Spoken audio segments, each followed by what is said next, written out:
Prep for a busy week with Whole Foods Market. Start your day with fully cooked breakfast sausages from Amy Lou, 365 brand frozen waffles with no bleached flours, and of course Whole Foods Market eggs, which are all cage-free or better.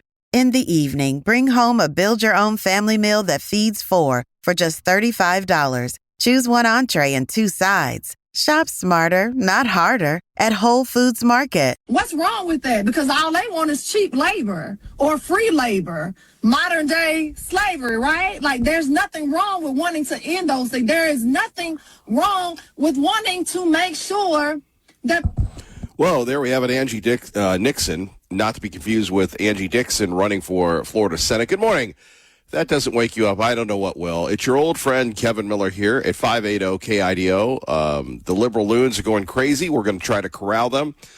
A lot going on this morning. We sure appreciate you joining us. Do thank our friends at Peak Health Idaho, peakhealthidaho.com, for sponsoring the opening segment of the program. And, you know, we're still at war. We have this lady saying slavery is the equivalent of modern day is running wild in modern-day prisons, modern-day slavery in the jails.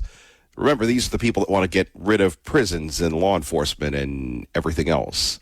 And by the way, she's up early this morning, and if you need someone to wake you up, here she is. Here's Angie. Hi, Angie. People have the things that they need to live a decent, high-quality life. Yeah, right. They need a decent, high-quality life when they commit crimes against you. And I think, and I hope, and I pray that the people of Florida will be very, very, very smart, as they usually are, and vote this wacko out before they vote her in. The scary thing about that, the craziest thing about it, is that when we're taking a look at the world we live in today, there's a lot of negativity going on. Remember our guy Rush Limbaugh? He was brilliant at humor. And you can always YouTube Rush Limbaugh. One of the things I loved about Rush was when it was us against the world, when Clinton was reelected, when Obama came in, when everything else, when you heard My City Was Gone by the Pretenders, you knew everything was okay.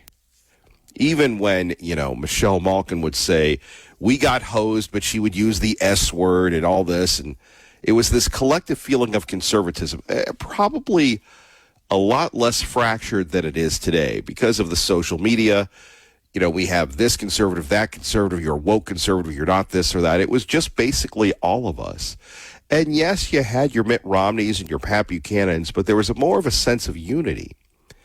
And today, as we see, the loons just want to tear everything down, and we have people voting for it. And the scary part about this, whether it's the Iranian war, whether it's the cost of goods, whether it's the cost of utilities, we are living in the misery index. And the President of the United States has an incredible responsibility and incredible power to bring that back and to counter it. I mean, this is a guy that disrupted every established political, legal power that is. And instead, what we have here is the media now releasing these private letters from Natalie Harp to the president and these spurless allegations, and they like making fun of him and all sorts of things. Clearly, what we need right now is something to unify the nation, and that's where we start with our website, KIDOtalkradio.com. See that? I'm even impressed with that with that transition. So, for the first time ever, the Republicans are allowing regular people to attend the convention. Now, if you wanted to attend the convention before, you had to be a delegate. You had to be, in Idaho, it was the Trump delegates. And I really have to give the people in 2016 a lot of credit for that. And that was a wild convention. Remember, Ted Cruz was a bad Ted Cruz. Remember, Ted Cruz was one of these people that, He was supposed to concede, but he did, but he didn't, but he did, but he didn't. Nobody thought the president would win. And it was our friend Phil Hardy that was there. Janice McGeehan was there. I believe Commissioner Beck was there. And you talk about true diehard Trumpers.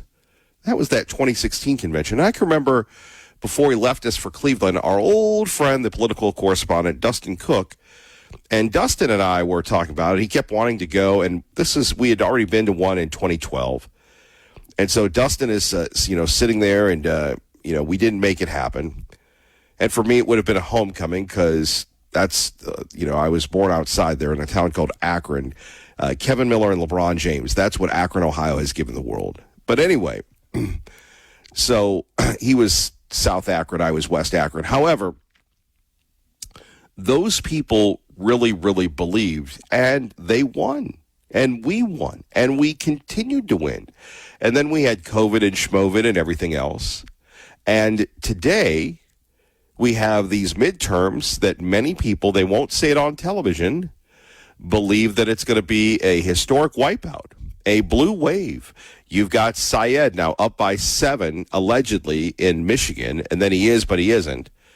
And then you have this Texas situation. Now, thankfully, in Idaho, we're holding the line with our crew. However, they are going to have this midterm convention. Actually, it's like in a couple weeks. You could do the midterm convention, and then you can come to the last day of the Spirit of Boise Balloon Classic. But they're opening it up to Idahoans. They're opening it up to Oregonians. And they're opening it up to the people. And the link to that is on our website. We make it easy for you at KIDOtalkradio.com. So you have to fly to Dallas. You have to fill out the form. And you could be on the convention floor, which is, I think that's the way all conventions should be. There are many people that go to these things and they have meetings and such. And, you see the big clips at night. We've covered 2 of them. I've covered one in North Carolina, and I've covered one from Idaho. But it's odd that parallel, though, my East Coast and my most West Coast places to live. However, at 580 KIDO, this is a great opportunity to go check this out. Also, when we're thinking of, other things to talk about, we have the big Micron story that we first brought you yesterday. And, you take a look at $10 billion. $10 billion anywhere is a lot of money. And we break that down. And the big winner has to be Boise Mayor Lauren McLean. Probably her only significant win. We don't really know how much she had to do with it, what concessions the city gave to Micron. Obviously, Governor Little, who doesn't talk about it, he and the legislature cut Micron some breaks. And Micron has reciprocated. Micron clearly has reciprocated when they're talking about this issue of continuing to invest. Now, I think part of that is the difference between Idaho and New York. In New York, you have Kathy Hochul, you have Schmokel, Bokel, and Mandami all coming out against data centers, all coming out against big tech, all coming out against no. In Idaho, it's the exact opposite. I mean, is there a way to meet in the middle? You have people welcoming business, welcoming tech. So not only are you going to have the Micron money, but then you're going to have the suppliers of Micron and then the people for Micron. And then you're going to have this whole idea. There's going to be an enormous amount of pressure on Boise State, on Idaho, and others to ramp up their engineering, ramp up their tech, ramp up their computer sciences. Now, I know it might be a leap, but you could take a look at just this one thing as not, and it's not just one thing, could really elevate Boise State, perhaps one day, into a Tier 1 research center. Tier 1, that's MIT. Tier 1, that's, other great institutions. That's, Stanford. That's all these institutions. With the Micron deal, with the money, with the need for that, you're going to have people that are going to be needed, and you're going to need a feeder system, if you will. So that's going to be big for Boise State. And then, you have RTP, Research Triangle Park in North Carolina. You have Silicon Valley. You have the Silicon Slopes now in Utah. You could have something similar to that here. And we previewed this, I would say years ago, but actually a couple months ago, where you have Idaho built on ag, but the future could be on tech. That story, again, is on our website, KIDOtalkradio.com as well, where we break down the Micron thing. You even have Tim Cook from Apple talking about this. Tim Cook is praising the Micron deal, which, again, is very interesting when you consider that Apple wants to use Chinese chips and Micron doesn't want them to use Chinese chips. Oh, it's so early to be talking about chips. Let's go to Patriot Ray, who joins us now at 580 KIDO. Good morning, Patriot Ray. Good morning, Kevin. So, the lunacy of the left, but especially the sheeple who follow them, they tell you the truth, what they're planning on doing, what they want to do, what they will accomplish if they take over the Senate, and they keep voting for them because of their hate for Donald J. Trump. Now, that's lunacy in the highest degree of anybody's thinking, because you're just following a narrative that we hate Trump, so we're going to vote for anybody that's blue, no matter what their background is, no matter what their love is for our country, because they hate Trump. And the media is guilty of that. The media is actually complicit, and everything is taking place against Trump because they keep spreading the narrative of these things. Now, Kevin, I got signed up last night for the IG run, and I am grateful for that. I hope that a lot of people will go and look at that. Look for Patriot Ray. We want to be there. We are going to have fun. You don't even have to run. So that's the most fun. So God bless, Kevin. Today is a wonderful day. It's Friday, and we love Idaho. And Idaho is the choice that I made almost 40 years ago to be here. And I am planning on staying, and because this is one of the last bastions of safety in our country, especially if we lose the Senate or even the House. We've got to keep them. You people need to get out and vote correctly. Vote Republican. Vote red. Down the ticket. God bless, Kevin. Thank you so much. And you just stay fired up, my friend, because we love KIDO Radio and Kevin Miller. Well, we love you, Patriot Ray. Thank you very much for the call. And again, you can join Patriot Ray at the igfunrun.com. The world's shortest race. That's right, the world's shortest race, brought to you by our friends at the Wyakin Foundation. Jeff Bacon benefiting the Wyakin Foundation. A very grassroots effort to fund a program that helps veterans. Won't you join us coming up very, very soon? But again, igfunrun.com. igfunrun.com. Let's talk a little bit about our friends at peakhealthidaho.com. I've never been a big believer in, you get stamped with the thing and then all of a sudden you can read your sugar and such. And it really was amazing to go through that for 2 weeks. And that's part of the program at Peak Personalized Health. Their number, 683-7325. That's 683-7325. Now, there are a lot of programs out there, and there are a lot of good programs. And if Peak Health Idaho, it might be right for you. And what do you mean by that, Kevin Miller? Well, I'll tell you, when we're talking about living longer, not only living longer, but enjoying life, the idea of eliminating the surplus. Maybe you're like me, and unlike the government, you have a surplus instead of a deficit. Well, there's fat that we can see, there's fat that we can't see, but at peakhealthidaho.com, you can have a DEXA body scan, which, by the way, you just lie down there. You're not going to get claustrophobic, and I'm a claustrophobic phobe. And it scans literally every part of your body fat. And you can see where the fat is around your organs, which you need to get rid of, which they will help you do. Now, maybe you want IV treatments. Maybe you want to be optimized. Maybe you've seen that guy, Dr. Peter Ortiz, and go, well, how can I do that? What about VO2 Max? Dr. Eric Lyle, Beverly, Sean, Roxy, Kristen, the gang is all there to help you. Non-judgmental, very encouraging, and scientifically based.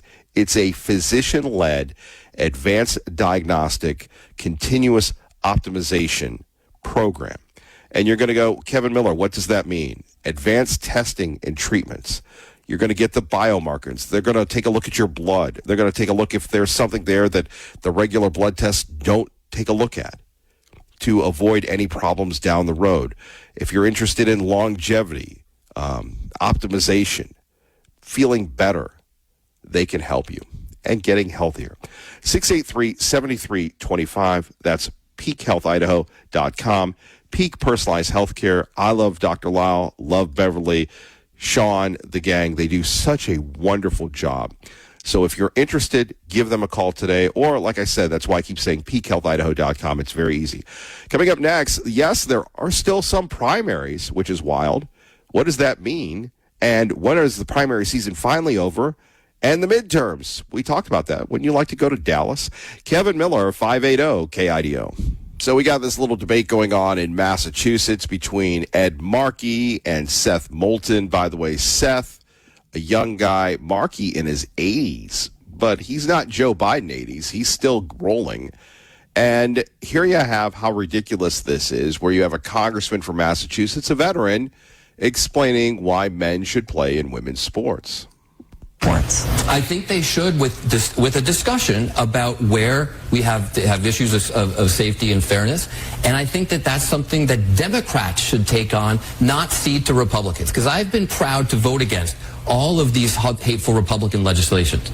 But we've not fought forward. We're not taking this on ourselves. We're not saying, how are we going to enshrine protections for health care, for not getting fired for who you are? That's my point. And again, I'm sorry if I hurt people, because that was not my intention. My intention is to say, if we as Democrats don't start making these decisions, don't foster this debate ourselves, then we're just ceding the... There we have it. We don't foster these decisions. We don't have these debates ourselves. I'm sorry if I'm hurting people. Yeah, it's all the girls that are going to get beat down because you have people that are biologically more physically dominant. By the way, it's interesting, Clay Travis, Brad Little, and others have been at the forefront of this. When you just basically say this, it makes the argument very ridiculous, does it not? And, you know, as we've seen with a lot of kids, by the way, high school football starts this week, right? I believe high school football starts this week. So, and far be it from myself as a former high school football player, not to, you know, say to these kids, the coaches, the parents that are going to be going out to these games in the heat and then the cold. There's a lot of dedication, and there are a lot of kids. Remember, this happened, 10 years ago? A lot of the school districts, if not all of them, went to pay to play because of the money. We can afford this, but we can't afford that. And these kids are doing car washes, mowing lawns. I saw a kid in my neighborhood mowing lawns, doing all sorts of wonderful things, and really earning enough money so they can go out and get physically beat up and beat up people. Yeah, it's not fair. It's not, your feelings do get hurt. But when you put it that way and you say, not everybody's entitled to play sports, I wish that were the case. But sports is entertainment. Sports is a privilege. So let's say, and again, without it getting into sometimes I, feel like a nut, sometimes I don't. That's an old commercial. That's not a judgment. That if you feel compelled to do that, that doesn't mean that you're eligible for sports. Sometimes it's just not the way it is, right? Senator Markey, it is clear the Democratic Party is at an inflection point right now. What's one way your party needs to course correct in the next Congress? Our party has to become more progressive. We have to stand up for what the people are talking about at the grassroots, especially young people.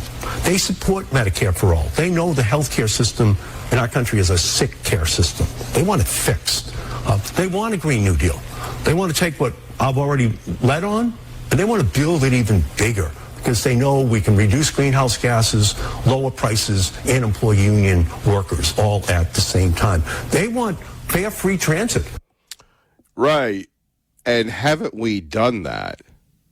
Haven't we done that with Obamacare and everything else? Let's go to Al in Ontario with Kevin Miller at 580 KIDO. Good morning, Al.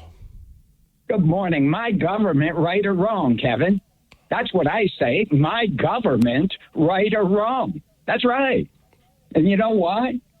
Because ignorance is not evil, is it? No, it isn't.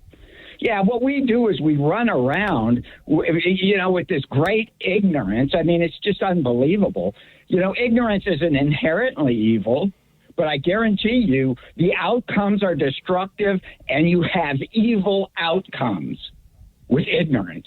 And that's where we're at. That's where we're at. The people don't know up from down. They don't ask any questions. You got to censor me, Kevin. You do. You got to censor anybody. You know why? Because what is the most powerful thing, Kevin? You know it and I know it. It's not guns. It's ideas. Yeah. Can't have those little pesky ideas around. Oh, no, because what happens? Well, that could get in the way of the Marxist feminist, or should we just call it femi-Marxism, government of the United States. Hey, Marxist feminism, right or wrong, baby. That's what you got to deal with. And you know what? Our country was in decline when Rush was on. It was in terrible decline because it's all about ignorance. Ignorance is the decline. It's what's behind the eyeballs. And that's what we have now. We see this. The decline of the IQ. Never in history except now.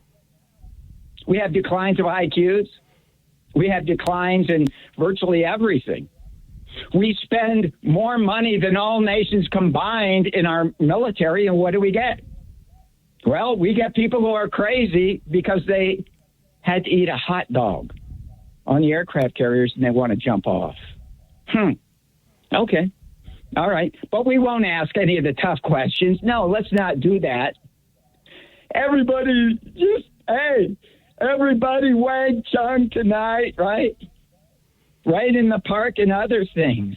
I love the flower girl, right? Just love everywhere. Make everybody feel good.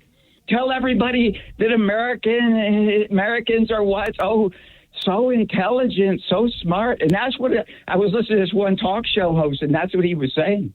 He would say, oh, well, you never can underestimate the intelligence of the American people. I say you never can overestimate the intelligence of the American people.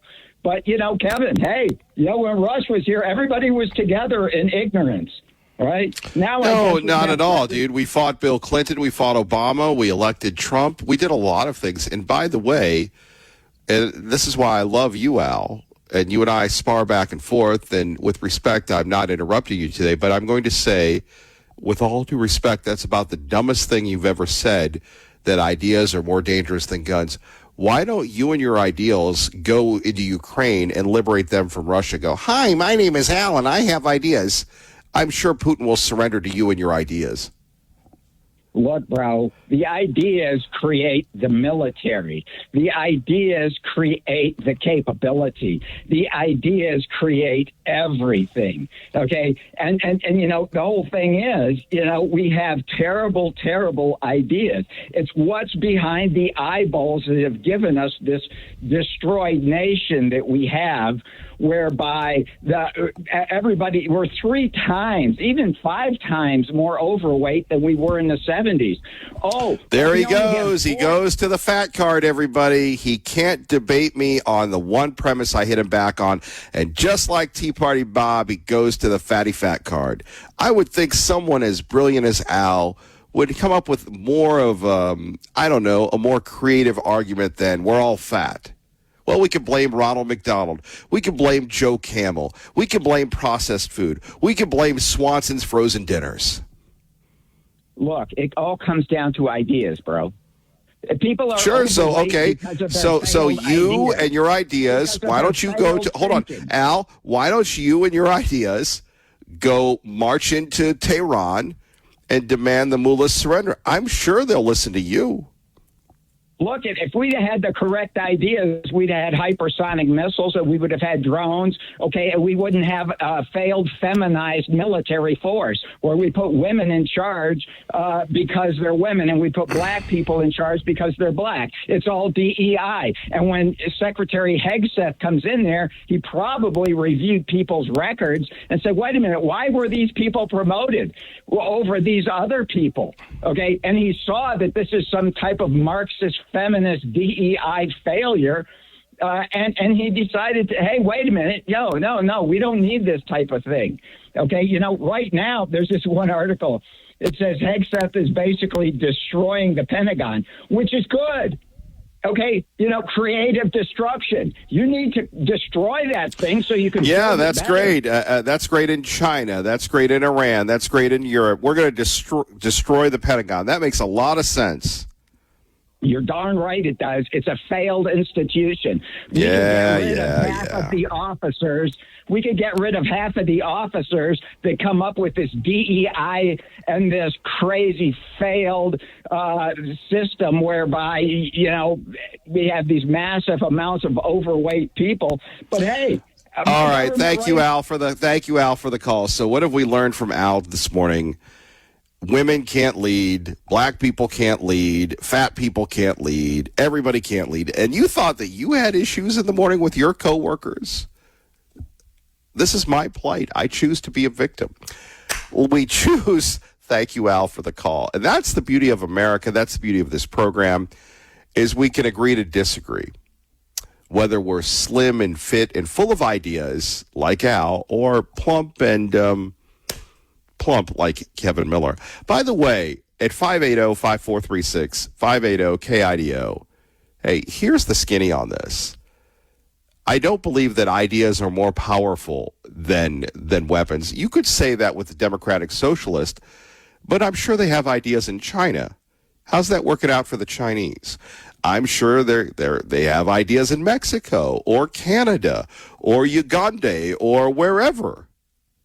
And they don't have the freedoms that we do. Why didn't we just go up to the British and go, hey, King George, we've got an idea?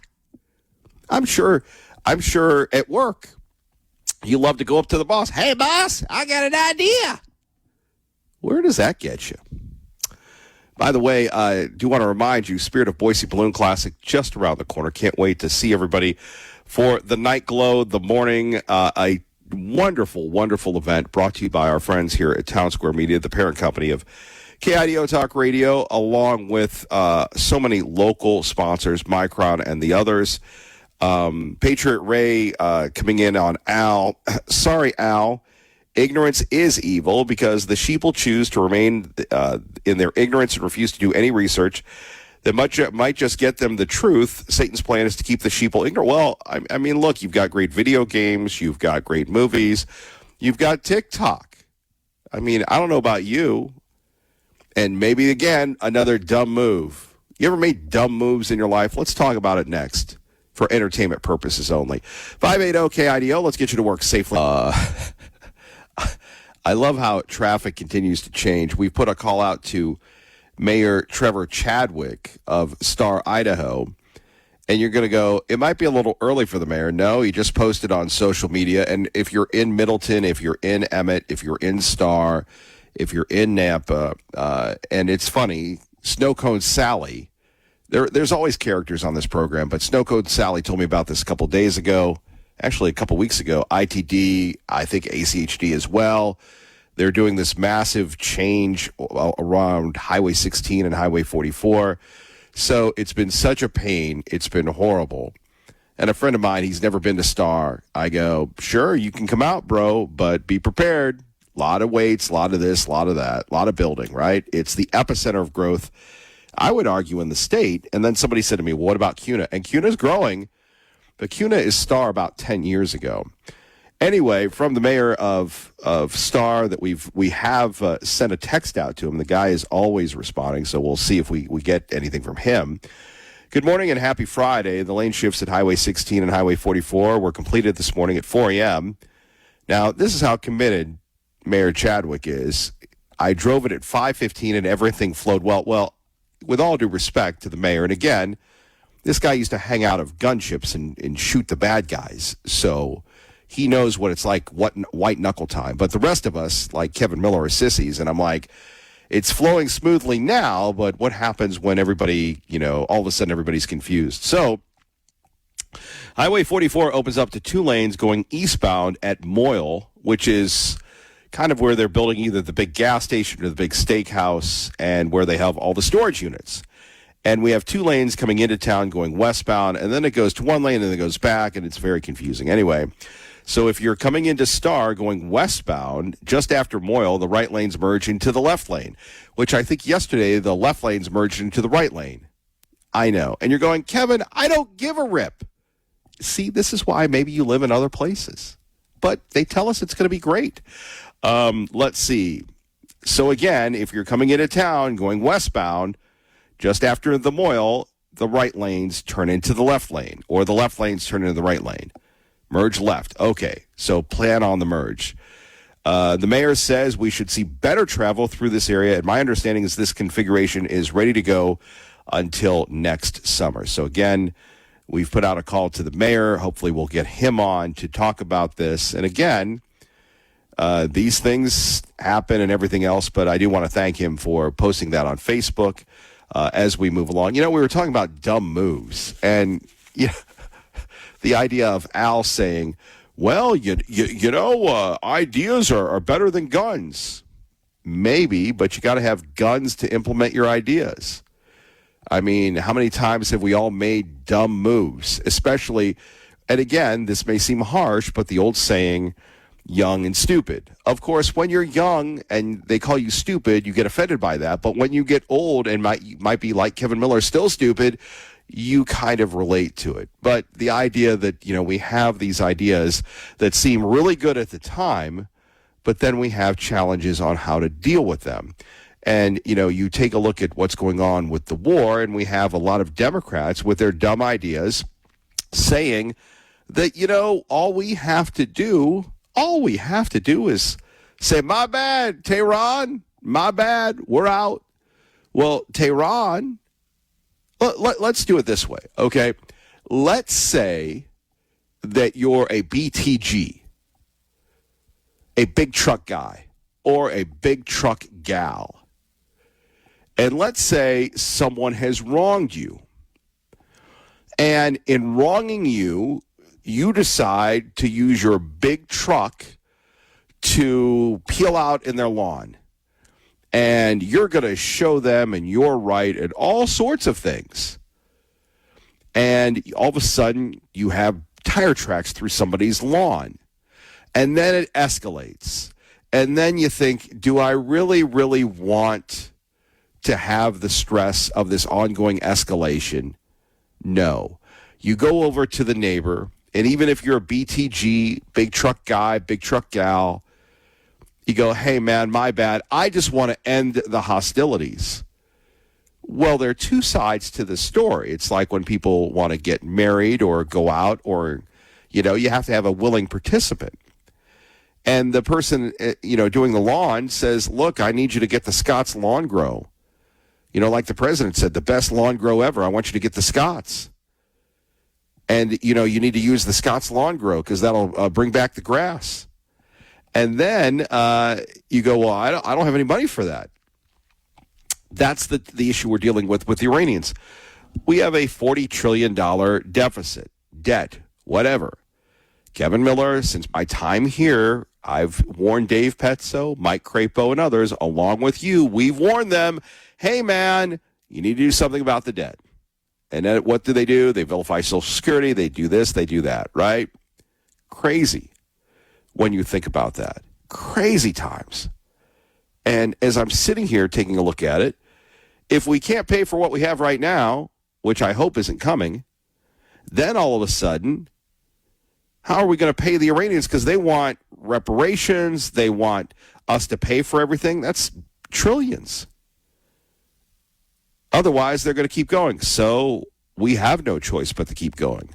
But when you hear people going, it was a war of choice. I don't know. I didn't see the daily briefings. I don't know if it was a war of choice. I don't know. I do know that the Iranians have pledged to kill us again and again and again. And then, this is what I love about this program and you. Then we have my man Chandler going, well, you're just reciting boomer propaganda. Huh? Boomer propaganda? They go, death to America. They've killed Americans. The Iranians weren't doing anything wrong. Oh, all right. Well, far be it from me to have some logic. You're welcome to weigh in as always. That's what makes this program what it is. By the way, 614-3188, that's the number for windowworldboise.com. Windowworldboise.com. We'll tell you about them in a minute. They're sponsoring this portion of the program. Sean Hannity today at 1 at 580 KIDO. The money of Boise State, I don't know. I mean, you talk about we've got the big game coming up. Boise State playing Oregon. That's a tough one, man. That's a tough one. And again, I love the financial aspect of it. We did an article on our website, KIDOtalkradio.com. You're going, Kevin, you say two things to us. You say 580 KIDO 75 million times. I remember when I first got here, people got mad at me about that. By the way, if I'm on Monday, I'll have made it here 17 years. Some of you that are, friends of mine on LinkedIn, it says my work anniversary was 2 weeks ago. I always count the first day on the air. So it's just how you remember the station. And another thing is, well, you're always pumping the website. Yeah, that's why our company, we, are content creators.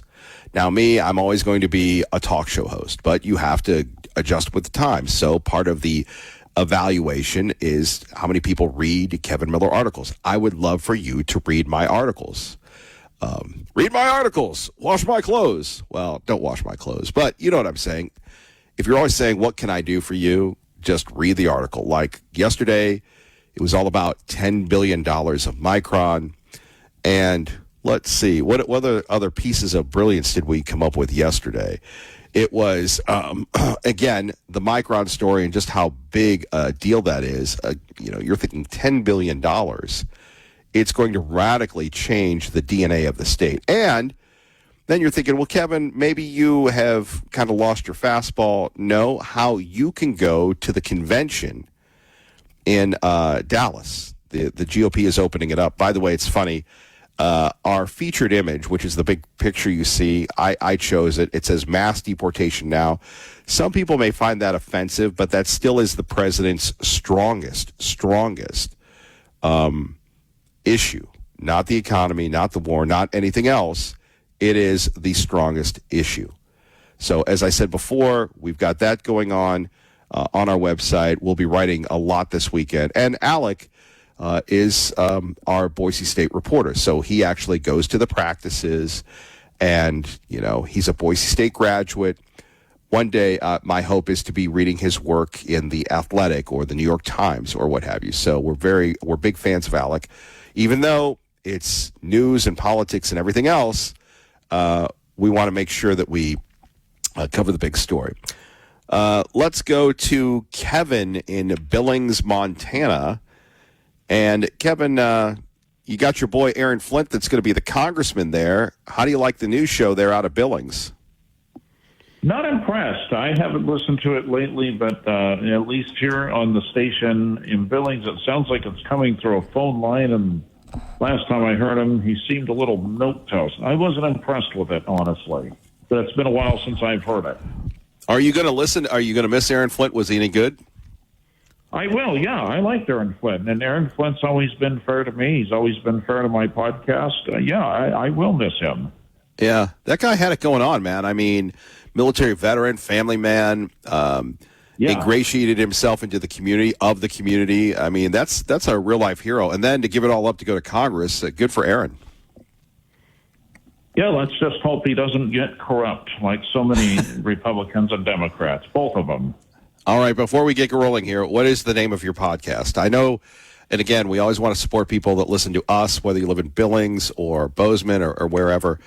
Maybe you could lobby the people at our corporate office. Maybe we could take over Montana.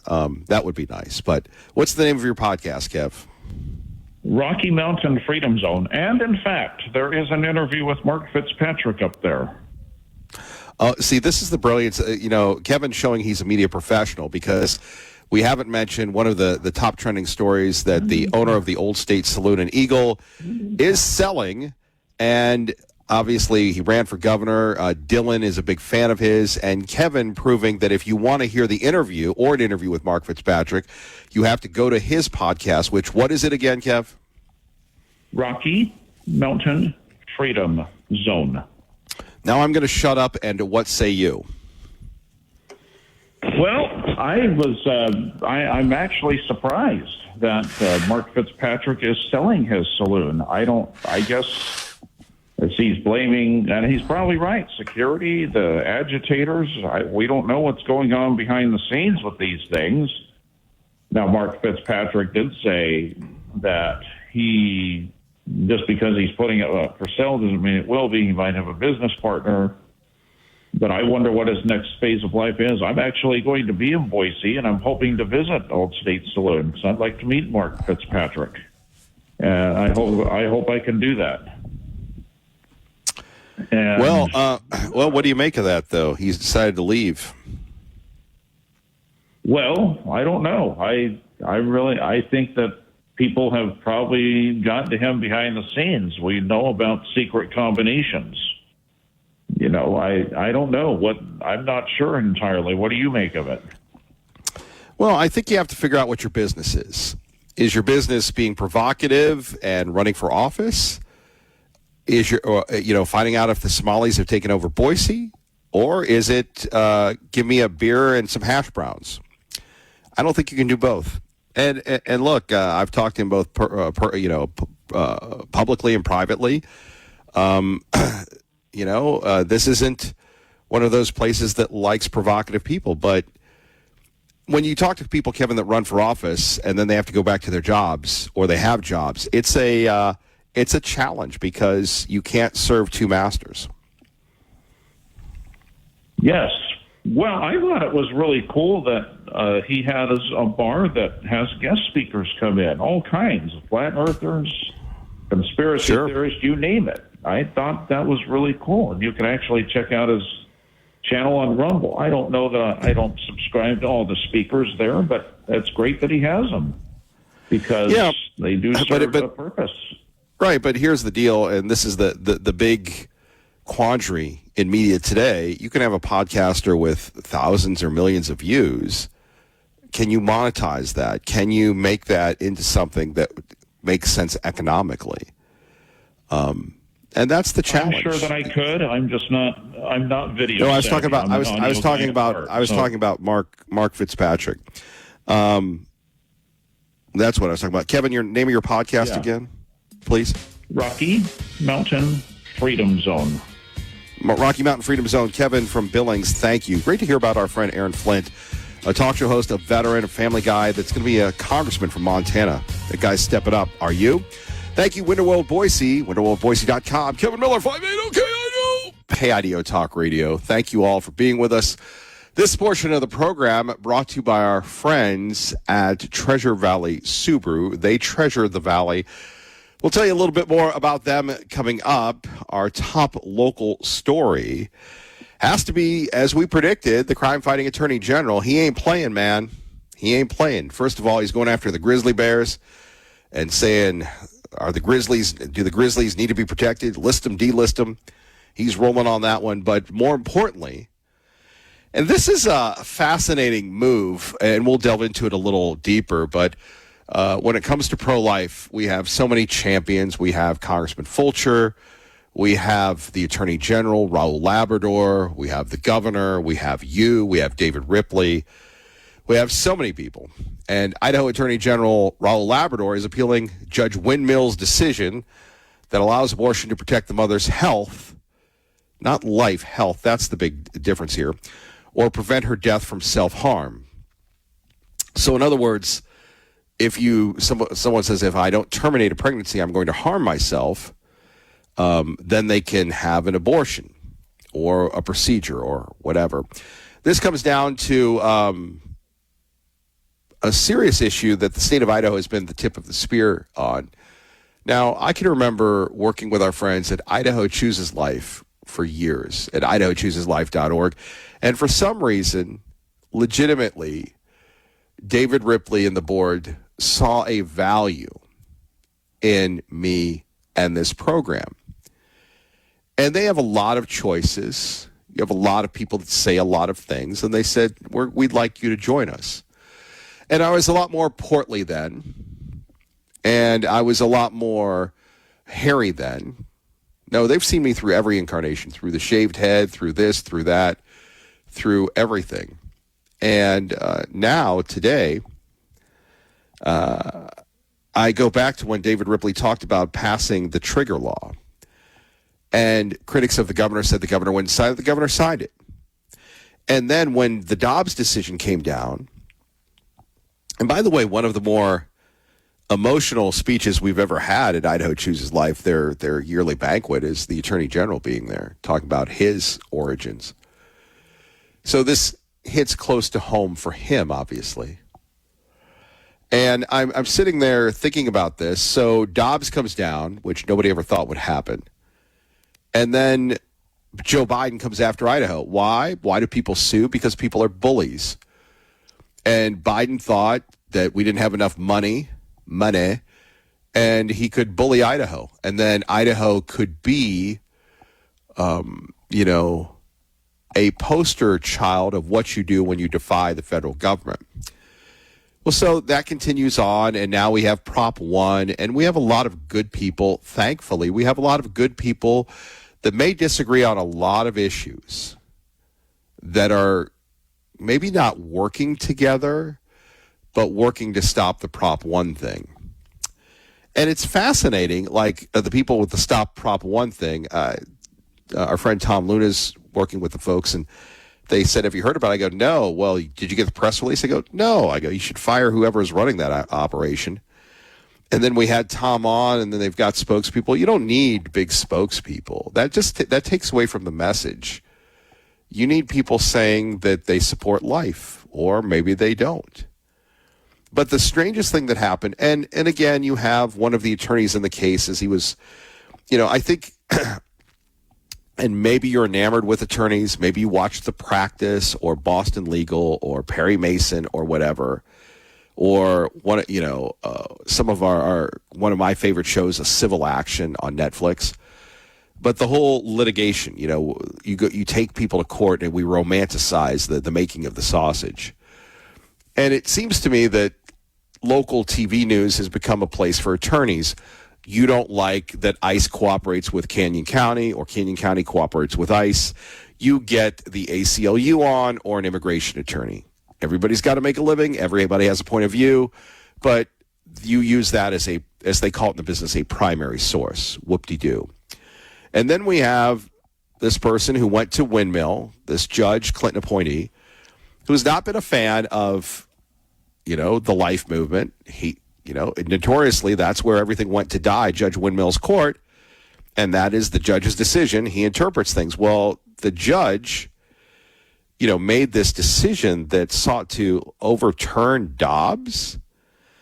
So, in other words, we've got a circuit judge or whatever he is saying that the Dobbs decision is wrong, so he knows more than the U.S. Supreme Court. Well, with all due respect, and again, unlike the radicals, we respectfully disagree with the legal system. We respect it. But again, this is what Judge Windmill has done and does. So he knows more than the Supreme Court. He knows more because all of a sudden he created the 14th Amendment covers a right to circumvent state law that was backed up by the Supreme Court.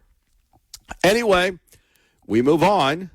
The Attorney General now is asking the Federal Court of Appeals to block the decision and enforce the pro-life law. By the way, thank you for reminding me of that. That was Blaine Conzatti of the Idaho Family Council that said, hey, man, or Family Center, thank you, Sweet William, a little early for me this morning, saying this is the deal. He gave us that background earlier in the week, and now you have the Attorney General, as we predicted, will be filing the appeal to stop this. And it's going to go either to the circuit or after the circuit to the Supreme Court, and it will be shot down.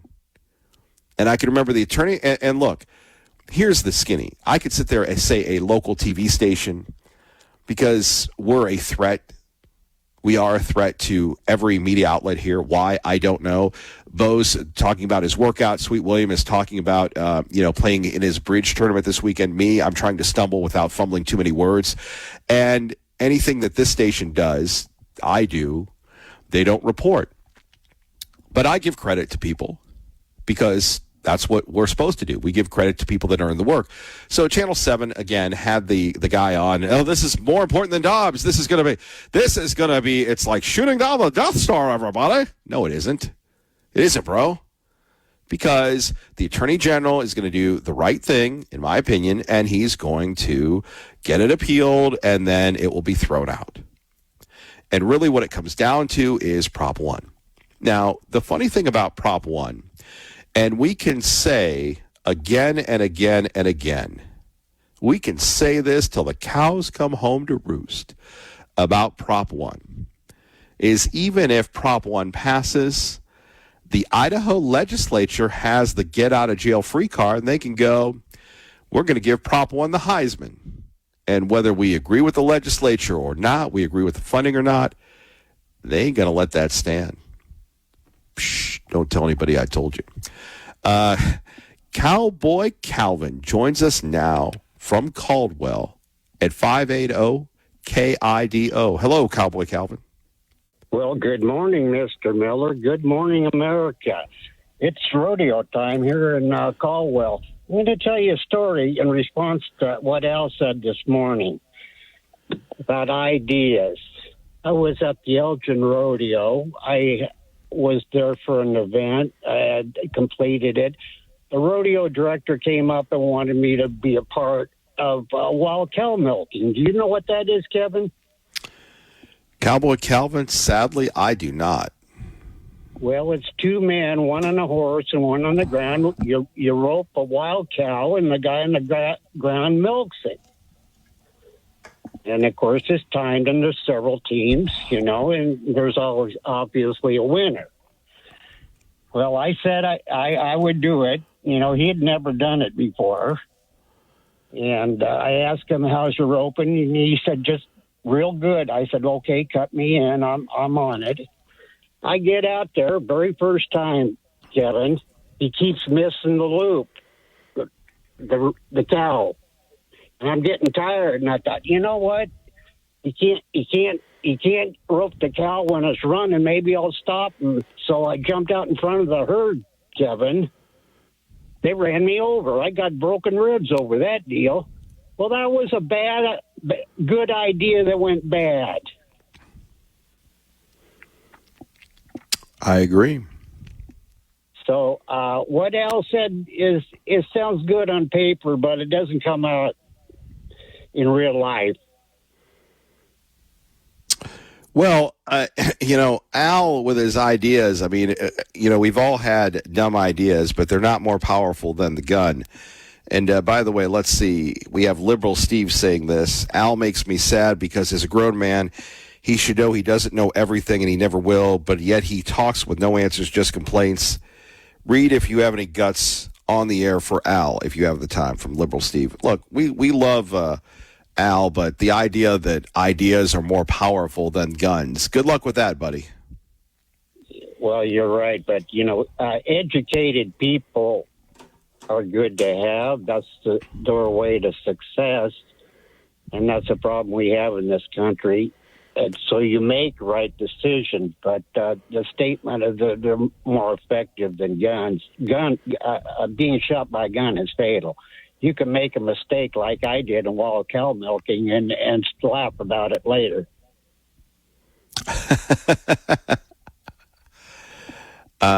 I'm with you. Cowboy Calvin, is this the best week ever in Canyon County in Caldwell? Yeah, it's been very nice. We got good participation. I believe tonight and tomorrow night's sold out. You might be able to get a ticket down there if you try. Of course, the Buckaroo Breakfast is on through Saturday, so come on down. Yeah, and they have people running around and doing the hoop-de-loop and all sorts of crazy stuff there, don't they? That's right. So I want to warn my brother Americans, when somebody comes up with a good idea, question it. I would agree with you. Happy trails, Kevin. Happy trails. It's like, okay, you'll love this one. So, I don't know. I don't really get out a lot. I'm sitting there hanging out, having a good time, and I go get my medicine from my boy Charles at Portico Pharmacy. And Charles and the crew there have a great idea. They're going to go get the hot wings from the hot wings place. Like, isn't it like Dave's hot place? And one thing I've learned about my career as a chicken wing eater is that when you eat the chicken wings and they're hot or spicy, and me, I'm a very plain, pasty guy. But when you do that, if they go in hot, it's been my experience, they go out hot. So Charles and the crew, they're sitting there showing me they go, hey, would you like one of these? And clearly they are in trouble because you have to actually sign a waiver to eat the wings. And I go, why'd you do it? Well, it seemed like a good idea at the time. And I mean, do you ever just get close to something that if you physically touch it, it's going to burn you? That's what it felt like to look at those wings. And like I said, I'm going to have it. It can't be that bad. If you sign a medical disclaimer to eat the food, it's that bad. We've all done dumb things. And I say this not to talk about myself, but to hopefully make you laugh and relate. Years ago when I was working for our friend Peter Thiel in Huntsville or Athens, Alabama, we had a chicken wing eating contest, and we were judges, right? And so what do? If you're a person that wants the wings, you get the hot wings. And then all of a sudden, dude, we're eating these wings, and it's burning up my mouth. And thankfully, dairy, thank God for dairy. You know, dairy takes away the sting. But, man, you're sitting there sweating and all this, and you're going, I'm not getting paid for this. This is a dumb idea. As we continue on with the review and commentary of dumb ideas, we go to Dylan, who has a lot of great ideas. And he likes to play along with all of us with the fun bunch at 580 KIDO. That's what we should just call this show, the 580 KIDO Fun Bunch. Great to be a part of the fun bunch, that's for sure. Good to hear Calvin this morning. Rodeo is that's Americana right there, man. You got to check out a rodeo if you haven't. But I appreciate hearing the comments on Raoul Labrador. I really am a fan of Raoul Labrador, and especially Prop 1. I'll say this, and people will chastise me, but I don't think Prop 1 stands a chance. Not because it doesn't have a chance. It's because Idaho is going to stand up with everything it's got and let everybody know that that is the devil right there. We don't kill children, but I would love to hear Raoul's comments on flock-style cameras.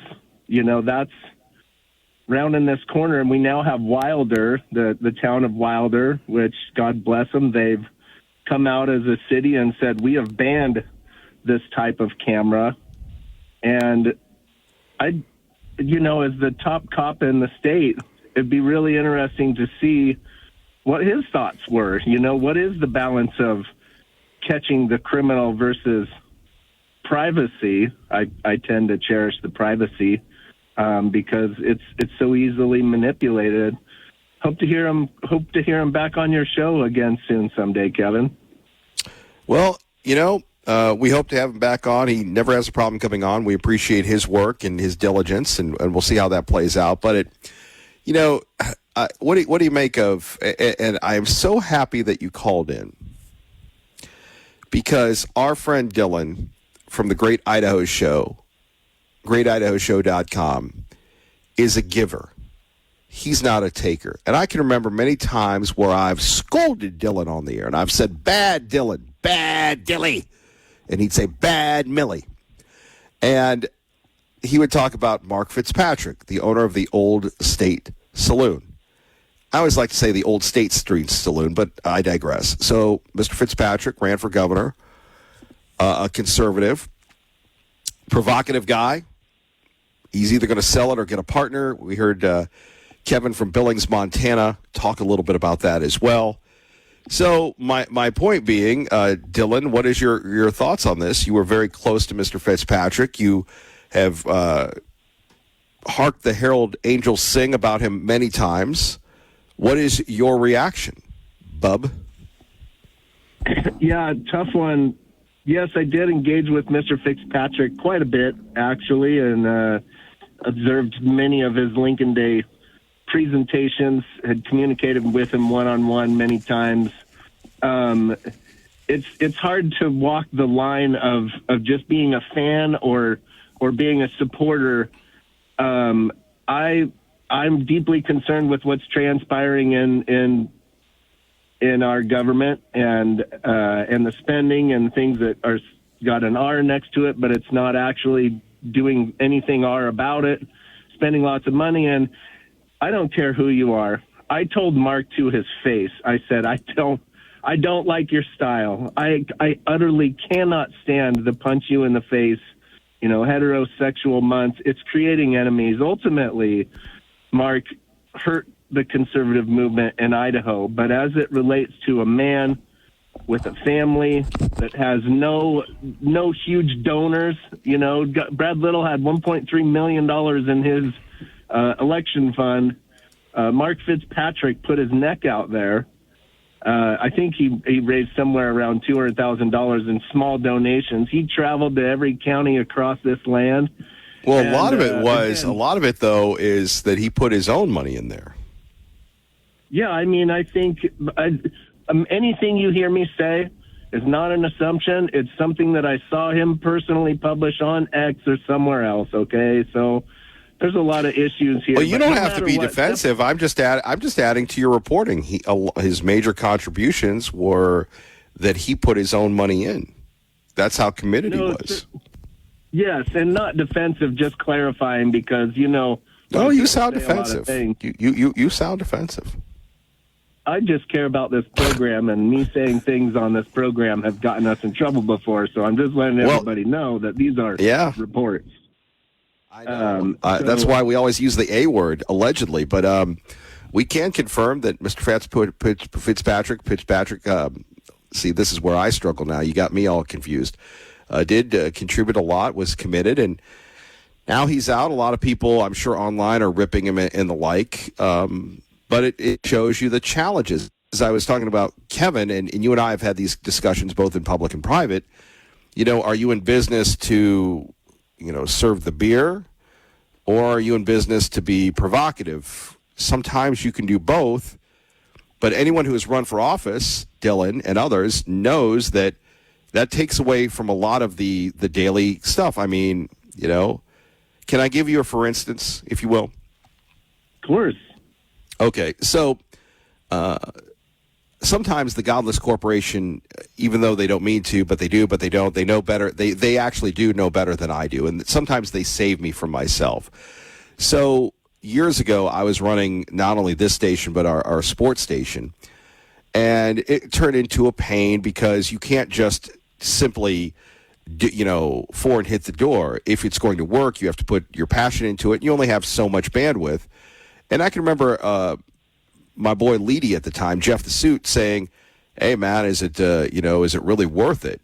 And you think to yourself, what is the main thing? If the main thing is being the governor, if the main thing is being an online influencer, great. If the main thing is coming up with a breakfast menu or entertainment outside of the conservative podcasters, and again, the guy he brought people in from around the world.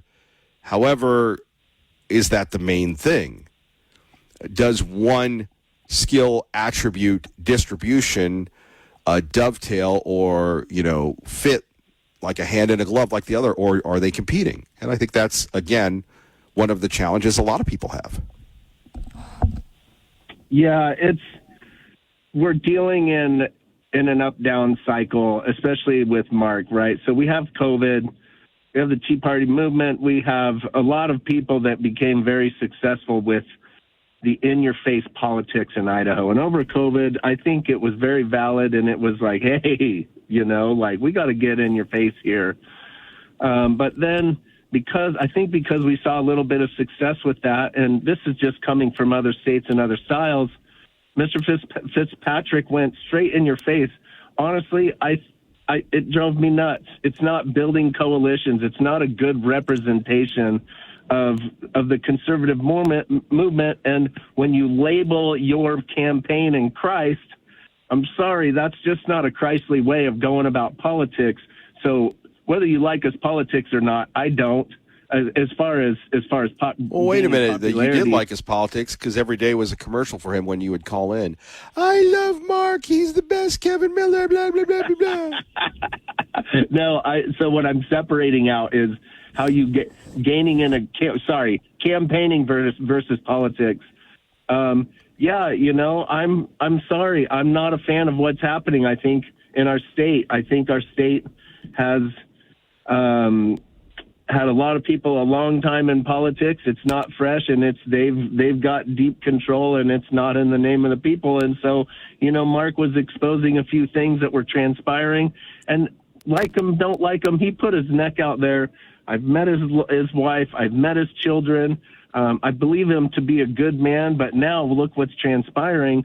Is he selling because it's the right time, and is he selling because he's profiting, or is he selling because the state's now auditing him for some sales tax things? He's got some developments, on X. Hold on. Hey, dude, we don't know anything about that. Those are just you spouting off here, allegedly. We're just going to say that. Sure, allegedly. Hold on. We don't want to ever speculate on. Hold on, please let me finish.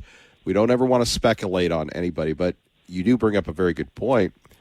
If you have property, now's the time to sell. I mean, you know about that. I mean, you're a big landowner. Land continues to rise. And look, a downtown parcel that you own the building in Eagle, Idaho, I think the listing is 2.5, but I'd go for $5 million. I'd go for $10 million and see if somebody would be smart enough to pay for it, because it'll probably be worth $20 million one day. So that's one thing, though, that we're not seeing from the media. It might be just rodeo time for him, and he's out. And if you have that asset, why not? Well, so maybe he's out because he had outs. He was smart, right? Everybody's real estate is worth more today. Right. He bought low and he sold high. Absolutely. So no matter what, like his campaign or his politics or not, this is what I believe to be a good human that put his neck out there and was attacked in every way from Sunday. He brought it on himself as it relates to the LGBTQ folks, but, if you got anybody that's an individual person that goes after the governor spot, you're jumping into the fire. I think he knew that. And I don't know about that. I disagree with that. And I say, and let me just end on this one. All the people that were radicals during COVID, they're all running things now. They're all elected or appointed. They're all the establishment. Dylan, thank you for the call. That's Kevin Miller, 580 KIDO. Dallas, they are opening it up. Some of the national news we are looking at, not only a local story, a national story, an international story, the $10 billion Micron investment. And you have to ask yourself at 580-5436, 580 KIDO, with this large expansion, is this the best thing to happen to the Treasure Valley's economy, to Boise's economy? Or, as we talk about in our article, we'll probably do a follow-up on it, can we really handle the growth? Think about that. And does anybody outside of Dave Petzo know what $10 billion is?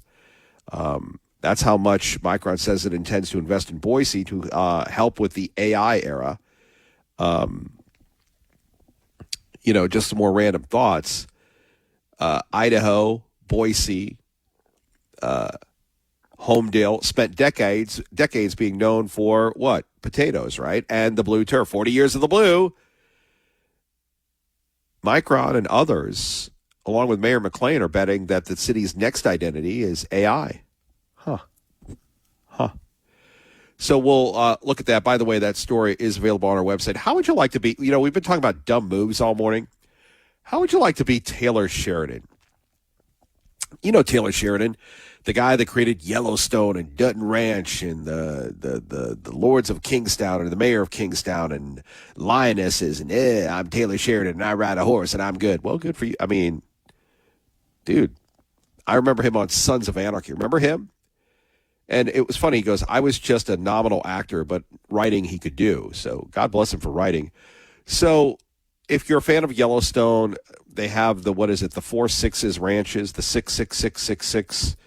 You don't want to have 3 6s for obvious reasons. So he goes on a podcast, not the radio, but the podcast.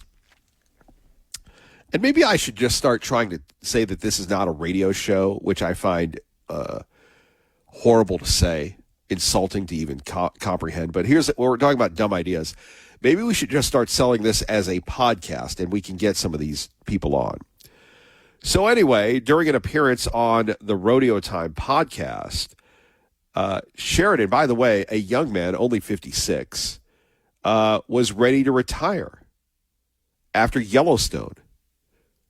And the guy had been broke. He'd been this, he'd been that. If you listen to Joe Rogan and others, the taxes eat everything up. So here's the quote. Maybe you can relate, maybe you can't. Quote, I was set to retire. I was going to be done after Yellowstone. I bought the ranch in Weatherford. I believe that's Montana. And I paid cash.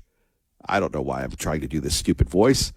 I didn't owe anybody anything. And I was going to put my feet up and show horses and have my little hobby herd over there. And that was it. I knew that if I bought this ranch, this was not going to allow me to quit my job for a while. So, again, this is the Four Sixes Ranch, $330 million. He explained that before buying the ranch, he needed to make sure the general manager would stay on to take care of the day-to-day operations and his son and everything else. The Four Sixes, if you remember season 4 of Yellowstone, it was in it quite a lot. Then he met the then owner, Anne Marion. Marion died, and the producer recalled learning that the ranch had not been left to the daughter, and it was going to be broken up and sold. By the way, Anne Marion, I guess she's a female. Maybe that's what the character in The Dutton Ranch is based on. So before, and look, nobody likes a family heirloom that gets blown up, right? But before they did that, she asked if Sheridan could find someone who could maintain her vision. And he goes, well, that person came up with was me. So the daughter, who didn't want the ranch to be blown up, goes up to Sheridan and says, hey, man, you can buy this ranch for $330 million. And he goes, well, boys, I'm a little short. I don't have. In fact, I'm about $300 million short. So it's nice to be Taylor Sheridan, right? It's nice to be him. So you're going to love this one. So he had to make a decision. Retire and chill out and not have to write anymore, or go all in. So he had this unique opportunity with Paramount. Paramount had been after me to make an overall deal. They were terrified that I was going to go to greener pastures and leave them and go somewhere else, which I probably was. So they'd been after him for years, trying to get him to sign an exclusive deal with Paramount. By the way, he's leaving Paramount to go to NBC Universal. So here he had an opportunity to buy this ranch, but he'd have to pay for it. And they said, so he goes to Paramount and goes, hey, Paramount, I'm ready to sign a deal. And they said, do you have a number? And he goes, yeah, I do. And then he, along with another group of investors, purchased the ranch 4 years ago. Now, how lucrative has it been for Paramount? The mayor of Kingstown, 1883, 1923, Linus, not Linus from, you know what I'm saying, not from Peanuts, Landman, Tulsa King, and the Madison, which people swear by. And again, one of the greatest storytellers in history perhaps would have chilled out in his ranch in Montana if it hadn't been for that opportunity. And by the way, people love lionesses, although I don't like the females being the males, but people love that show. Anyway, so again, remember that feature, something you should know. Maybe we should bring that back. So some decisions, some choices are very good, like going to see our friends at Treasure Valley Subaru, TreasureValleySubaru.com. We'll tell you about them in a minute. Let's get you to work safely and on time. Next week is 0 week, which means the Idaho Vandals will be playing. They'll be playing on our sister station, AM 630 and The Power. So you can catch the Vandals. I believe that is also going to be on ESPN, which is pretty wild when you think about it. Big ups to our friend Tom Wistersill, the commissioner of the Big Sky Conference, who, broke it down and said, went to ESPN, as he disclosed on this program, and said, hey, man, here's the skinny on this. Here's the deal. We'll move our games to 0 week, which means they own the first week of college football. Maybe you watched the LA Raiders last night or Las Vegas Raiders last night. Raiders did not look good. Mendoza, ooh, Tough one for Mendoza. I don't know if Mr. Genti played or not, but I saw Mendoza throw an interception, and it's a learning curve, if you will. It's a process. But if you're looking for something to do to pass the time in the chair this weekend, well, there is this. I heard you missed me. Here I am. The rarest kind of White House event in the Rose Garden. One where President Trump sits and does not speak. This time, as the First Lady announced a new program to help young people transition out of foster care with a $2 million check from IndyCar and Fox Corporation. America's greatest competitive advantage remains in its own people. That's why there was an IndyCar parked next to the First Lady in the Rose Garden. And we have confirmed that before the race begins on Sunday, President Trump will ride in the Beast in his motorcade around the 1.7-mile-long track. That's right. IndyCar racing in the nation's capital, which has got to be crazy. Now, again, with respect to our friend and Idaho native, Stingray Robb, we love the Stingray. It is, IndyCar is a little bit more challenged than, let's say, Formula One, which, again, Formula One had its challenges until Netflix saved it. Now, NASCAR at one time, you could argue, was the nation's motorsports pastime, but unfortunately, not anymore. So I'm trying to find out where this is, and I can't seem to find it. There we go. It is on Fox. Pre-race begins at 9:30 in the morning, or not even that. It begins at 9:30 in the morning, and then throughout the nation's capital. I mean, that's something to see. And again, I'm looking at the sports things even as we're talking, and we've got IndyCar racing, the Little League, and I'm trying to think of anything else. Seahawks preseason. So we are getting some of those, the preseason football. But here you have IndyCar racing coming to the nation's capital. Zoom, zoom, zoom. Pretty exciting, if you will. No one knows more about Americana than we do in our sport. Look at the Indy 500 every year, and you'll see it. It reaps of that. And now we're bringing that same tradition to our nation's capital. Yeah. Very good. Very good. So something to do this weekend if you're not into, I don't know, going to the fair, what have you. So one thing that we do want to thank, we have our great friends at Treasure Valley Subaru. They do such outstanding work, and they've got another big event going on this weekend. How about a 5-star experience the next time you buy a car? That's right. Check out our friends at Treasure Valley Subaru, where you'll find 5-star Google reviews after 5-star Google reviews after 5-star Google reviews from customers who appreciate the low-key, helpful way Rob and his crew do business. Whether you're buying a new Subaru or a better pre-owned car or a like-new truck, they make car buying easy. How do they do that? Maybe that's why Treasure Valley Subaru was once again voted Best of Boise for new car dealership, used car dealership, and dealer service department. Here's something else worth 5 stars. Zero financing for up to 75 months on new Outbacks, Crosstreks, Foresters, and 3-row Ascents. 0% for 75 months. That's one heck of a financing deal. Brandon at Treasure Valley Subaru Service Center wants to remind you that everyone can come in and get a free vehicle safety and maintenance inspection, whether they have a Subaru or not. That's why they call it the Treasure Valley Service Center. All makes and models. That's right. Before the next trip, or before you send a kid off to school, or after you send the kid off to school, bring in the car, the truck, the SUV, get it checked out. No cost for a little extra peace of mind or a lot of extra peace of mind. Treasure Valley Subaru, the Idaho Center Pre-Owned Superstore, Treasure Valley Trucks, and the Treasure Valley Service Center, all together at the Idaho Center Auto Mall and online at treasurevalleysubaru.com. A proud sponsor of Miller's Mission. We appreciate them and all the good work that they do. So maybe you want to, before you go to the IndyCar races or see the IndyCar races, why not take a look and check them out today and get a great deal. 0% financing. In a clearly unrelated story, did you catch Sean Hannity yesterday?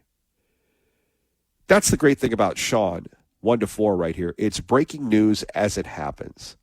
Now, again, you have Buck and Chuck, Clay and Buck. They were talking about autonomous vehicles, and it's odd. It's almost like you're eavesdropping on a conversation between those two. Regardless, here you had Sean Hannity covering another terror plot. By the way, thwarted, thankfully. Shouldn't that be the lead story instead of Natalie Harp?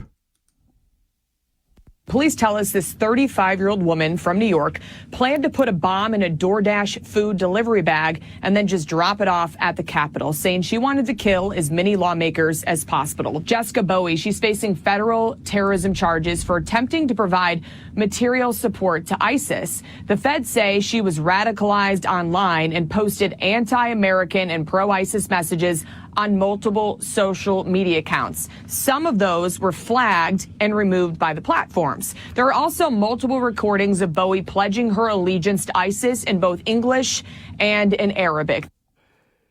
I mean, how does that really happen? And is the online appeal that strong that you can blow up your life and want to kill people and pledge your support to ISIS? Bravo to all law enforcement. Great job, guys. Kevin Miller, 580 KIDO. Lars Larson today at 4. You've got Clay and Buck. And, again, I'm listening to Sean Hannity yesterday. I don't remember what I was doing. I was coming back from the pretend workout at the real gym, but the pretend workout. And I'm sitting there listening to Sean, and he's breaking this down as it happens. So you have this woman who's radicalized and goes online, gets flagged, and now she'll thankfully spend the rest of her life in jail. And I understand, and maybe we're immune to it, maybe we're stupid, maybe we're silly gooses. Silly goose, this online thing. And maybe we should do a day, and it's tough for us because we love the phones, a day without the phone. Some people sleep with their phones. Some people go to bed with their phones. Is the phone a liberator or an enslaver? Think about that for a minute. When are you watching the YouTube? Some people, I've heard they do this in, I really heard they do this in parts of Utah. There's a Kevin Miller Go to Sleep Club. Yeah, it's true. Just outside of the Salt Lake area, where there's a group of individuals that allegedly listen to this show before they go to bed. Now, could you imagine going to bed to Al from Ontario? Think about that for a moment. 580 KIDO, traffic. Let's get you to work safely and on time. Good morning, Robin. Good morning, Kevin. KIDO Talk Radio traffic from the Pacific Steel and Recycling Studio. Still looking very, very good on the drive. We do have a little slowing now in the Meridian area on the eastbound freeway from right before Meridian exit up through the Eagle Interchange. It's still moving. It's just that bright sunshine and then those exit on ramps. So still looking very good for the drive this morning. Fence and Lumber, your Cedar Factory outlet, saving you 70% off big box stores. Fence and Lumber in Cuna and online at fenceandlumber.com. I'm Robin Scott. That's your KIDO Talk Radio traffic. Next hour, the president makes an announcement about meat and the beef and a lot of things. Yeah, we're going to talk about the beef coming up next hour, what it means to beef eaters, meaters in Idaho. 580 KIDO. Thank you to Treasure Valley Subaru sponsoring this portion of the program. 580 KIDO. Good morning.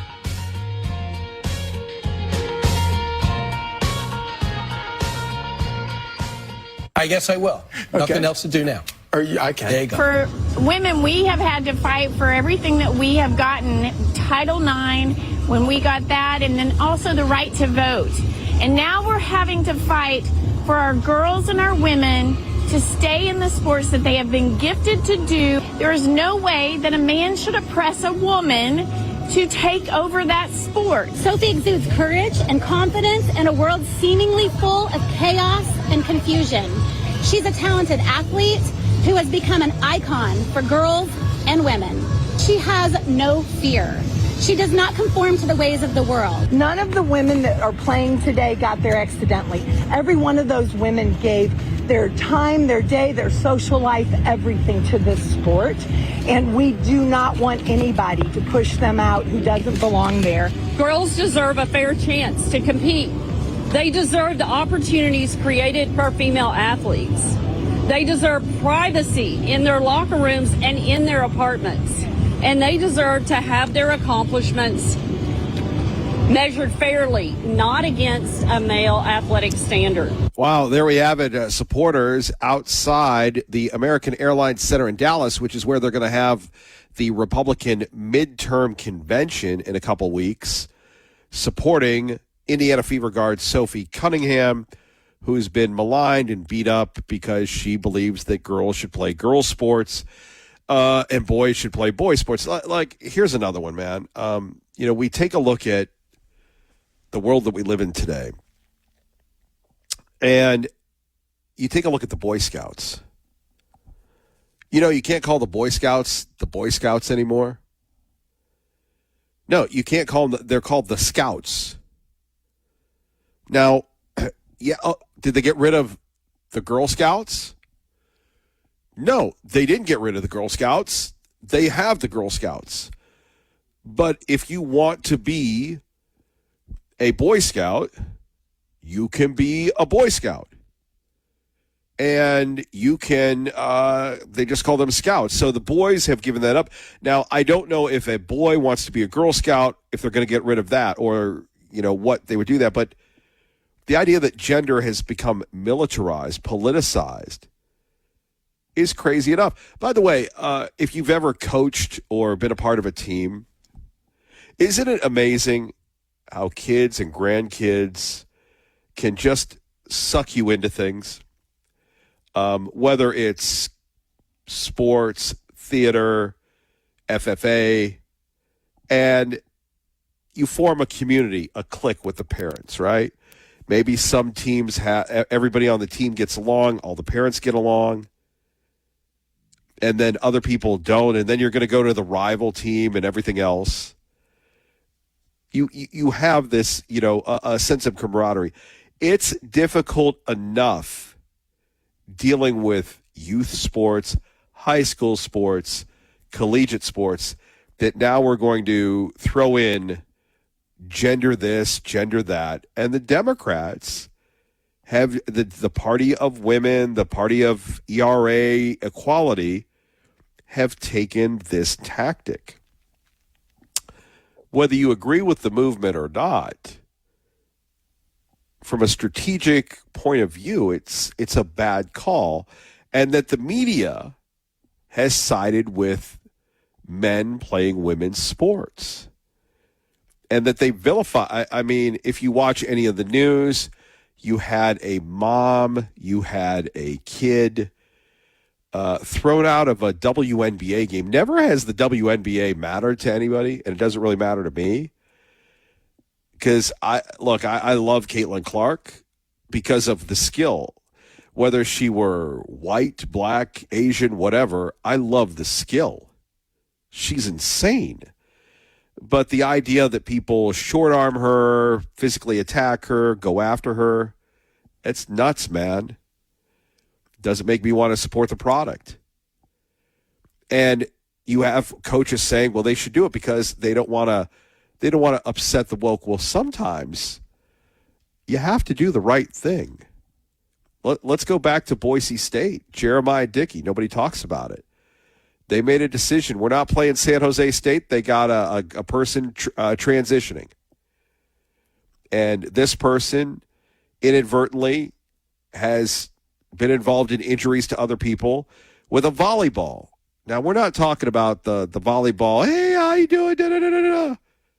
We're talking about slamming that, right? People getting broken noses. They said, we're not doing it. We'll forfeit. the state of Idaho. And I know we have a lot of issues with the state of Idaho. Every other state has copied the Defense of Women's Act. Every other state. Taken and won at the Supreme Court, bro. Take that, Montana. Take that, California. So at 580-5436, 580-KIDO, you think about why they're doing this. This is insane. Hey, by the way, we are so happy to be on this team where we have great hosts like Clay and Buck, Sean Hannity, Lars Larson, Glenn Beck. And what we like to do is, again, we like to share.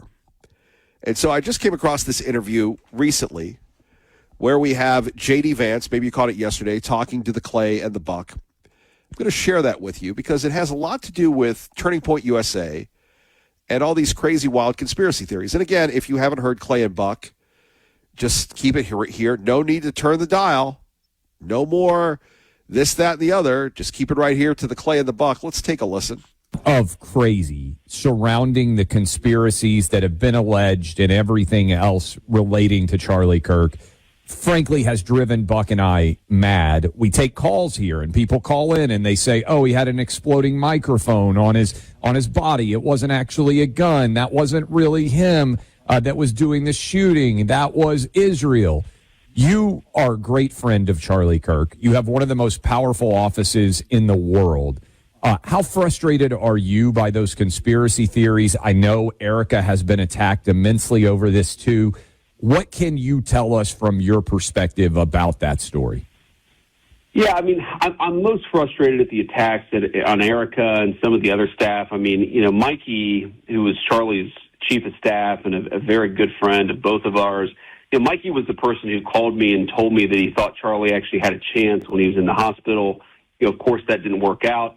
But the idea that somehow these people were involved in Charlie's death, it just enrages me. And, you know, as you know, we all have friends, and we all have friends who, you know, have family members that they love. And, you know, when just the idea that Erica has suffered not just the loss of Charlie, but all this BS that's been directed at her, that's very frustrating to me. I think conspiracy theories writ large, I mean, you know, I obviously haven't seen all of them. I've actually tried to follow a lot of them because I do think one of the ways that all of us reacted, or at least a lot of my friends reacted to Charlie's death, was we tried to learn as much about it as possible. You know, who is Tyler Robinson? Why did he do it?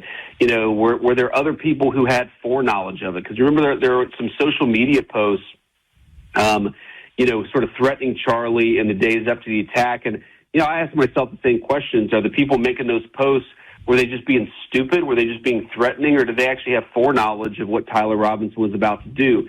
So there's a lot of, like I understand the desire to not buy the official narrative, but if you're going down a rabbit hole that leads you to attack Erica Kirk, I mean, all we can ever do is trust our instincts, but also trust, you know, our rationality.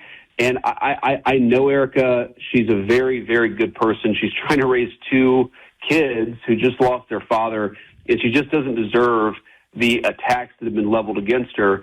And in terms of, like, you know, the exploding microphone, I mean, all these different theories, the one theory that I've always just been very annoyed by, because I served in the Marine Corps, and I know a lot of close friends who are ballistics experts, who were scout snipers back when that program was active in the Marine Corps. And there was this idea that, you know, this is gruesome, but that Charlie had to have been shot with a smaller caliber round. And I talked to probably a half dozen people about that who actually know ballistics, and they're like, you know, bullets do really odd things when they impact the human body.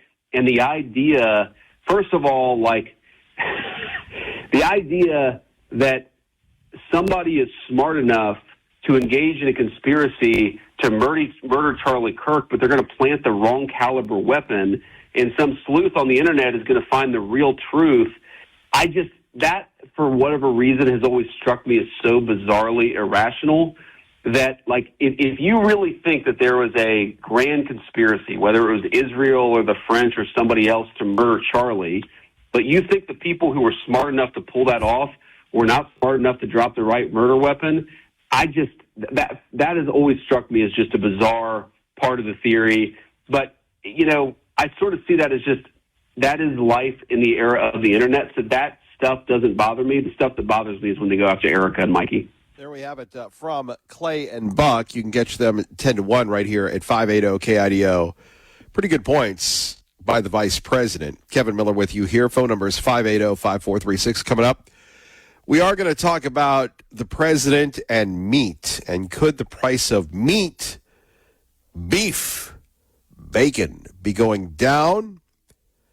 But it could be bad for us. I'll explain next. First, time for Double D. Paid for by Living Waters Wellness Center. David DeHaas. Hello, David. Hello, Kevin. It's a fantastic Friday. Well, it costs $36,000 to $180,000 to stay in an assisted living center. This is where people go to hang out until they die. I call them slow death warehouses. 70 years of eating recommended food pyramid got them there. If you go into one, you won't likely leave unless it's in a hearse. One man is changing that, and he's my guest on this week's Hold by D Talk show. Hal Cranmer thought he made a real estate investment, but what he got was a look into a problem he decided to solve. This week he lays out how his tenants in his assisted living homes get better and go back to living unassisted in their own homes. One lady was bedridden, weighing 500 pounds. 2 years later, she has lost 350 pounds, is walking, and is capable of living on her own. His residents get off their meds, get out of their beds, using diet and many complementary health care tools you won't see in assisted living, but you will see them in Living Waters. This formula is one every assisted living center in the U.S. should be using. Listen Sunday at 9 a.m. on 580 KIDO to get the rest of the story. You can learn how to stay out of assisted living by taking action now and detoxifying the body, beginning with colon hydrotherapy. Look at our 10-day healing retreat at livingwaterscleanse.com or call 208-378-9911. And nothing here is meant to diagnose, treat, or cure any disease. Seek out a qualified healthcare professional to see if cleansing is right for you. David DeHaas, thank you. Thank you, Kevin. Have a blessed Friday. Paid for by Living Waters Wellness Center. All right, there we have it. David DeHaas breaking it down for us. Brooke Rollins, by the way, it's funny. A lot of conservatives, a lot of Republicans, they get mad because they don't get any coverage. We've had Doug Burgum on. Doug Burgum and Brooke Rollins, Interior and Agriculture, were in town. Nobody made them available to us.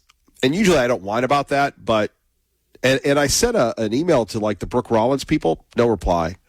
I guess Brooke Rollins and everybody else too big time for us, but still worthwhile to talk about beef because the president just made an announcement that is supposedly going to lower the price of meat, but could be bad news for us in Idaho.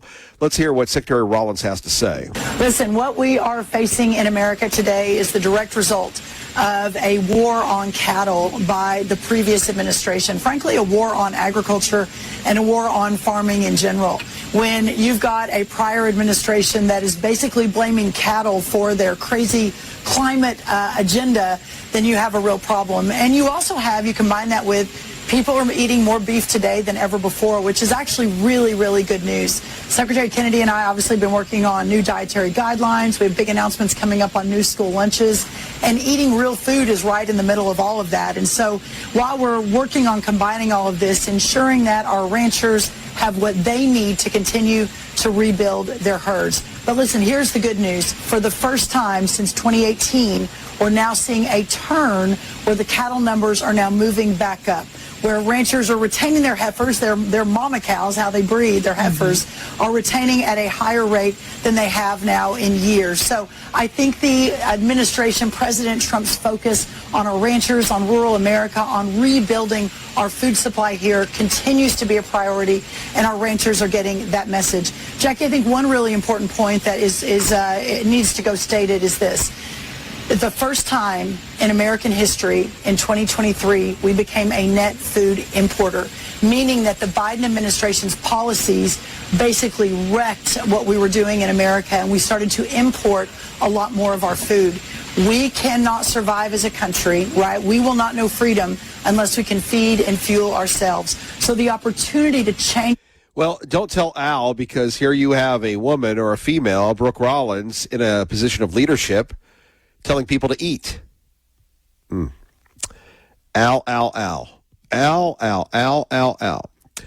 Want to remind you, this portion of the program brought to you by our friends at Team Mazda. Aaron and Joel working for you. They've got some great videos, by the way. We'll tell you about that next.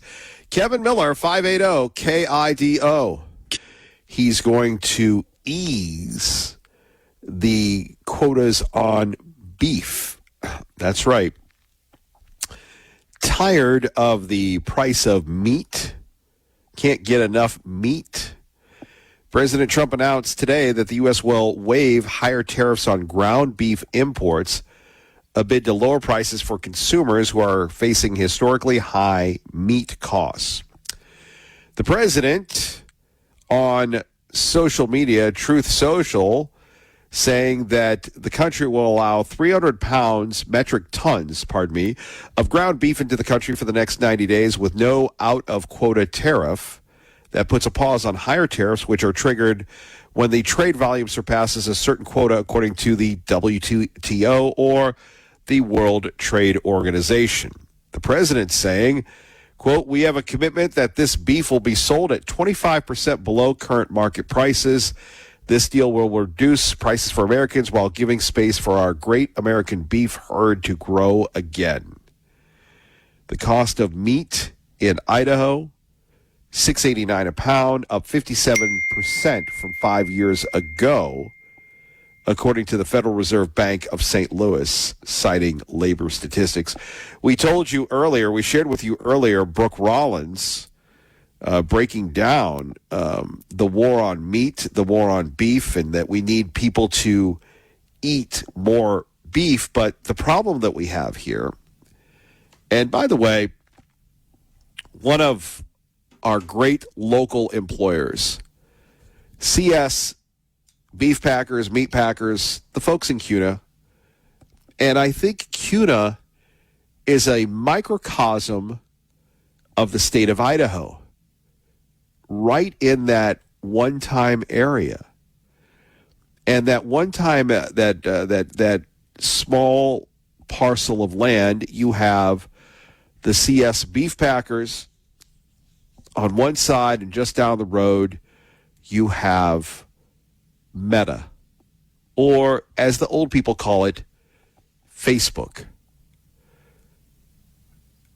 Pretty wild when you think about it. Meta and Facebook, the future and the present with our friends at CS Beef. And here we have meat prices at an all-time high. We're supposed to protect our meat, protect our beef, and you're going to have, Brazilian meat coming in? I don't know, Mexican meat, Chinese meat, meat from Canada. I want my meat to be American. I like meat. Meat is good. American pork. Pork is good. Why in the world would you not want to eat American meat? But the price of meat and beef has gone up through the roof. Some say it's the herd. Some say it's this. Some say it's that. But don't we have just 4, processors across the country or whatever that control everything? I don't know. I know, if you want a burger, it costs you $10, and that's not a good burger. So my fear, and by the way, we'd love to hear from you at 580-5436, 580-KIDO. My fear is this is not going to help our American meat manufacturers. No, the beauty of Idaho, and by the way, for the folks, I believe it's in CUNA. Is it CUNA where they're trying to fight the data center because they want the farms? Canyon County, they want to change the ordinances, and you have people saying, no, we don't want development, we want farms. Obviously, there's something very, very majestic about seeing livestock roam and graze. Of course, we all know what happens. It isn't good for, but regardless of that, it's still nice to see. And maybe we've reached a place in time where we have to do this.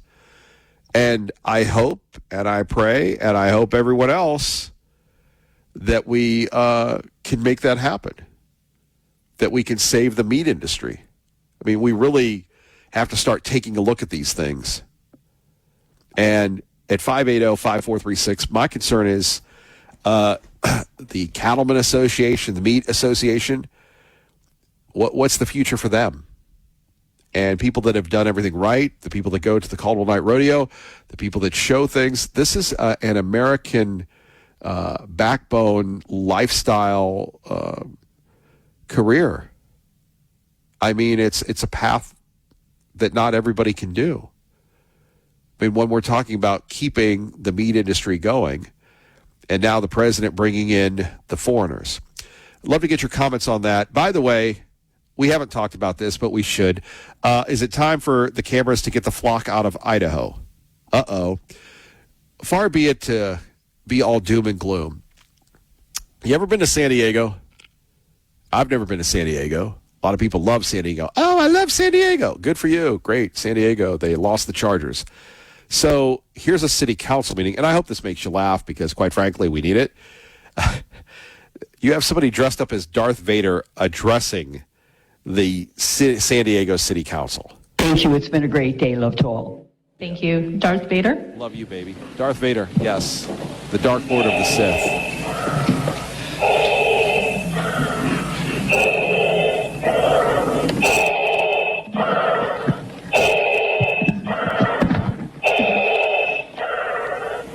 The Emperor is a fan of flock, and we must continue utilizing flock technologies so that we can follow and surveil the rebel scum as they move from playground to playground, from playground to pool, from pool to gymnasium, because we all know that the flock cameras are not only following the license plate readers, they are following children. They are following children in parks and gymnasiums, and we need this. I need this so I can stalk my ex-girlfriend. Yeah. Wow. Wow. What a deal. We'd love to get your reaction next. Kevin Miller, 580 KIDO. Let's get you to work safely and on time. Thank you. Darth Vader?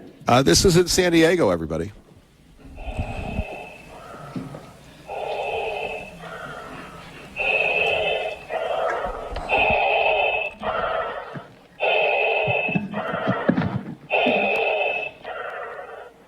The Emperor is a fan of flock, and we must continue utilizing flock technologies so that we can follow and surveil the rebel scum as they move from playground to playground, from playground to pool, from pool to gymnasium, because we all know that the flock cameras are not only following the license plate readers, they are following children. They are following children in parks and gymnasiums, and we need this. I need this so I can stalk my ex-girlfriend.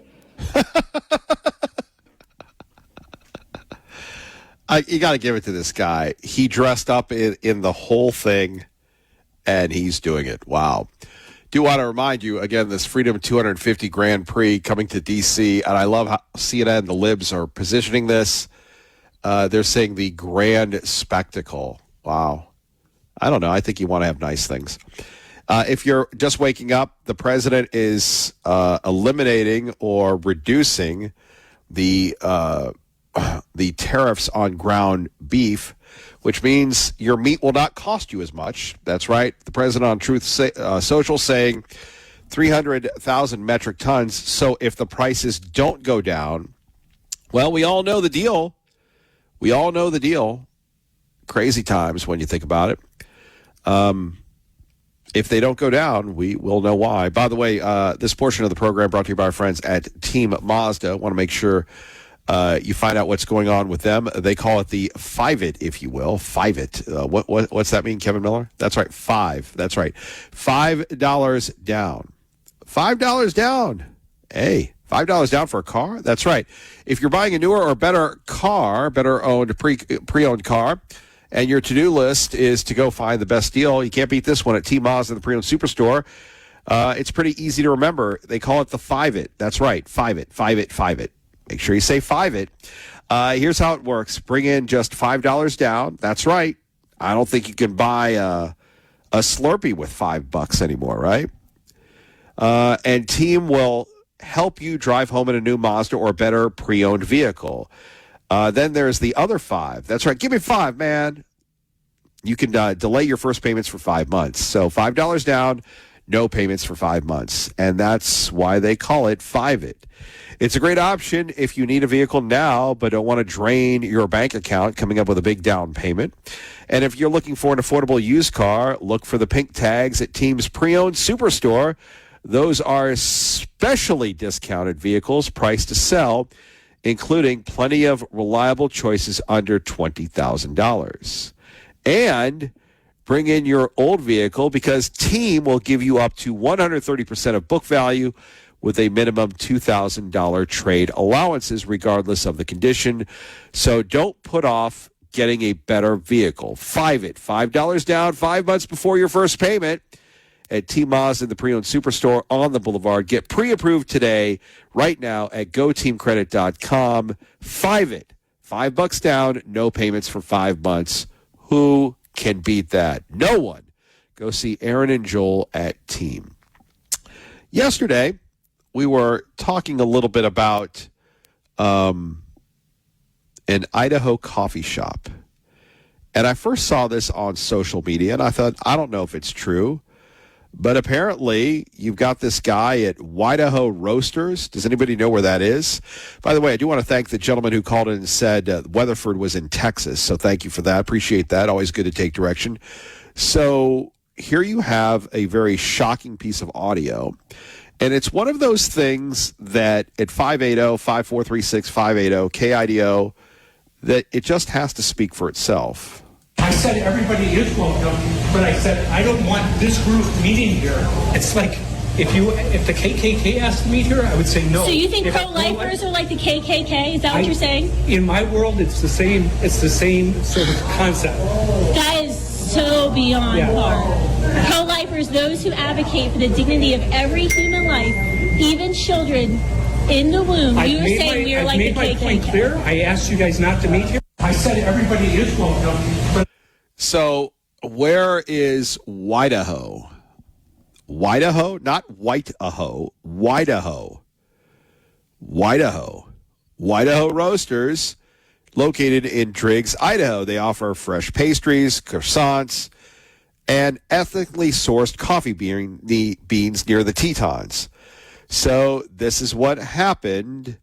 He's got nonstop death threats since clash with pro-lifers. Not good. That's from the Cowboy State Daily. We don't know whether or not Cowboy Calvin has endorsed that publication. But from Fox News, and if it's on Fox News, it has to be true. Here at 580 KIDO, here you have a Student for Life president says she was kicked out of the Idaho coffee shop. He and his wife, now the owners, have received nonstop death threats following a viral confrontation in which he demanded the pro-life group leave his business and compare them to the KKK. That's the Ku Klux Klan. Kristen Hawkins, president of Students for Life of America, posted a video to social media on Monday alleging that's right. Students for Life can be in Idaho, but they're not, it's part of a national group, right? Anyway, that she and her group were ousted from Idaho Roasters in Driggs. Jim Sheehan learned they were holding a pro-life meeting. Hawkins told Fox News a group of 15 people gathered at the cafe to discuss a prospective ballot measure. Prop 1 that would legalize abortion up to not 10, not 12, not 16, but up to 24 weeks in Idaho. Her son, Bear, a fellow Students for Life organizer, gathered the people there. They plan to discuss ways to help support the moms and the families. And then we have the Driggs issue. Driggs. One of the most unique names for a city, right? Driggs. Yo, what's up, Driggs? But I said I don't want this group meeting here. It's like if the KKK asked to meet her, I would say no. So you think If pro-lifers are like the KKK? Is that what you're saying? In my world, it's the same. It's the same sort of concept. That is so beyond far. Pro-lifers, those who advocate for the dignity of every human life, even children in the womb. You were saying we are like the KKK. I've made my point clear. I asked you guys not to meet here. I said, get out now. I don't want the Klan here, and I don't want the pro-life people here. Oh, Dylan, thank you for letting me know it's in Driggs. Dylan listens all the time. Thank you, Dylan. The only show where we call out the contributors again and again and again. But here you have this guy who says, hey, man, you need to vamoose. I don't want you in my coffee shop. You just got to go. Pretty wild. Then you think of the consequences, and now his life is being threatened. A lot to discuss here. We'll do that in a minute. Let's go to Ron Grant, who joins us now.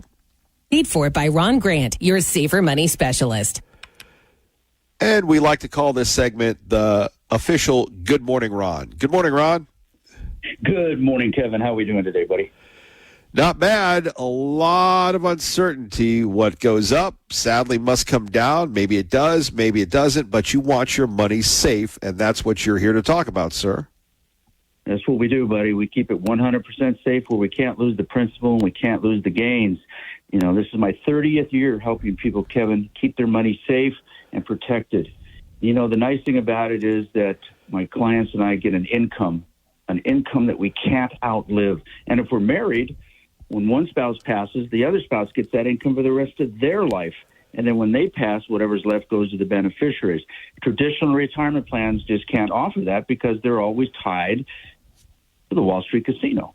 And you know what? That's the risk and the fees that you just talked about. Well, Ron, how can people find out information from you, including, what about these percentages? People get squeamish when we talk numbers.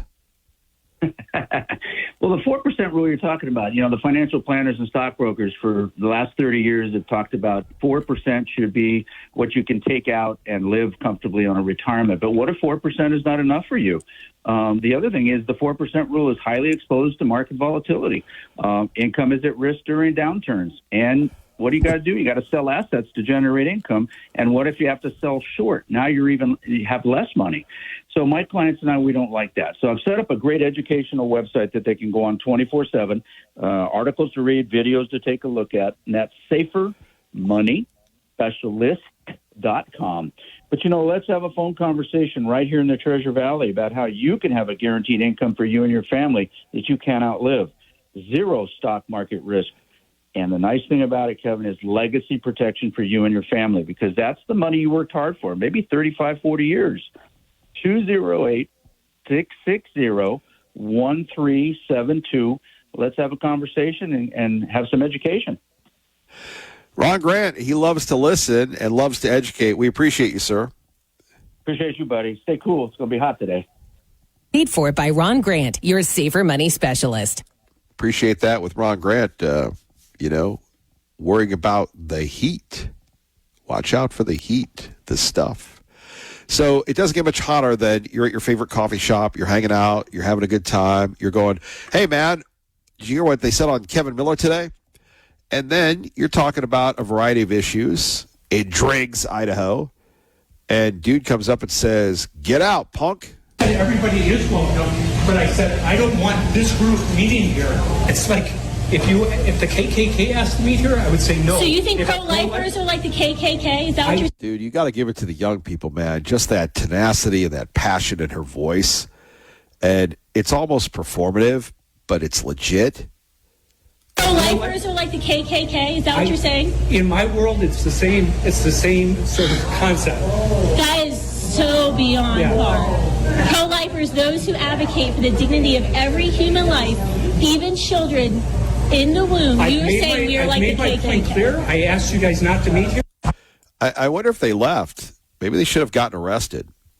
Again, let's explore this next. We'd love to get your thoughts at 580-5436, 580-KIDO. Kevin Miller, 580-KIDO. We were earlier today, very early, we were talking about dumb decisions.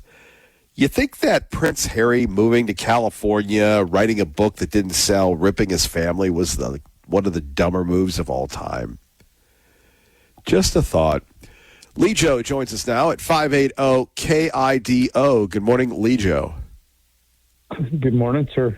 The dude over there in Driggs that used to have a coffee shop, I think he just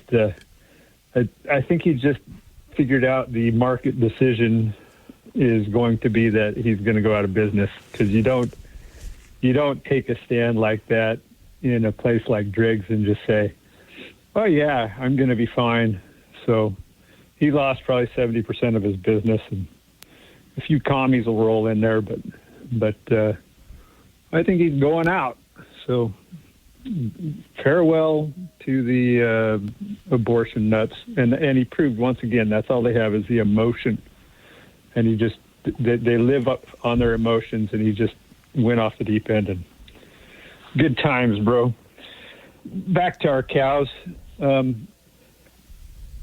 JBS and Tyson are the two big plants that the feedlot down in Grandview supplies.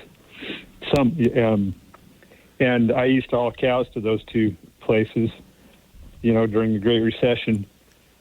The thing with this whole deal is these four companies, like we said, they control where the meat goes, and what price it goes for. AI is sitting here trying to tell me that the cattle herd dropped because of a drought in the Midwest and high input costs and things like that. Well, if those companies would pay a fair market price where a rancher could get a profit, then the increases in inputs wouldn't be such a business-ending deal. But it's the same as in oil. We have an oligopoly that runs the show, and they've mismanaged their own supply to the point where nobody can be in business anymore raising cows. And they did it to themselves, because that's what happens when the market gets destroyed by oligopolies every time. And we're looking at that, same thing in oil, big ag.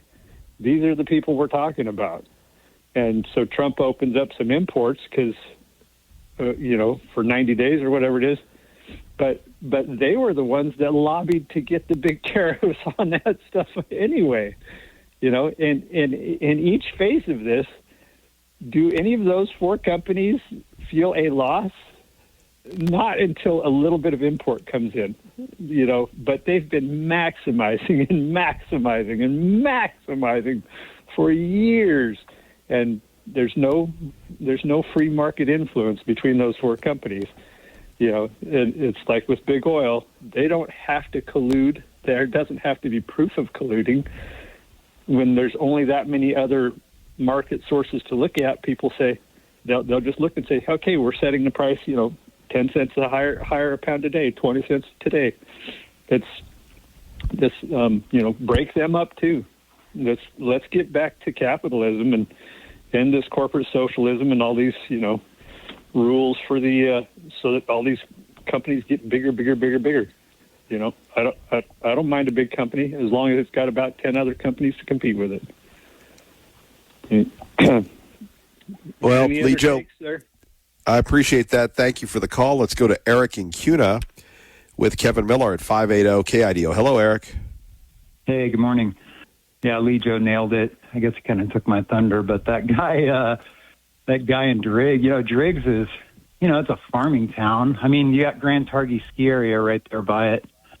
That's what kind of keeps Driggs in business in the winter. But I think Lee Joe's right. That guy, somebody ought to start a coffee shop there, because that one's going to be going out of business for sure. Just like you said, that's done, call it Patriot Coffee. But, that guy, he goes, in my world, yeah, we know about your world, buddy.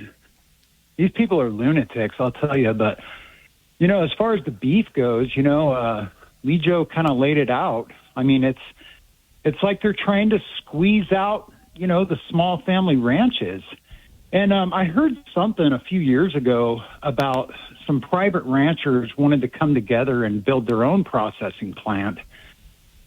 I mean, that would be great, but I think it kind of stems back to the globalist agenda. They don't want us strong. They don't want us smart. They want us stupid and weak. And that's why, remember Bill Gates a while ago saying that cow farts are ruining the environment. And so when you got Bill Gates saying that, and then you got Bill Gates buying hundreds of thousands of acres of farmland, it's like they want to squeeze us. They want to squeeze us out. They want us dependent.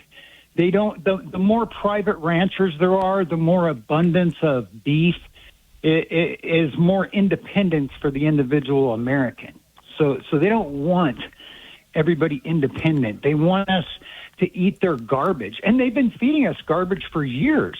And they've been messing with the genetics of plants since the 90s.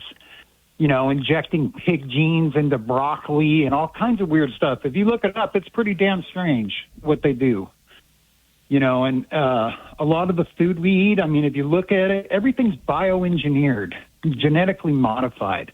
Why? Why do we got to mess with the genetics of the God-given plants? Why do we have to do that? I don't understand. It's all about mass production and feeding. They got an answer for all of what I'm saying. They always have some stupid answer, and it's all about to make sure everybody eats and all that kind of stuff. I don't buy it. And they've been trying to put the private rancher out of business for years.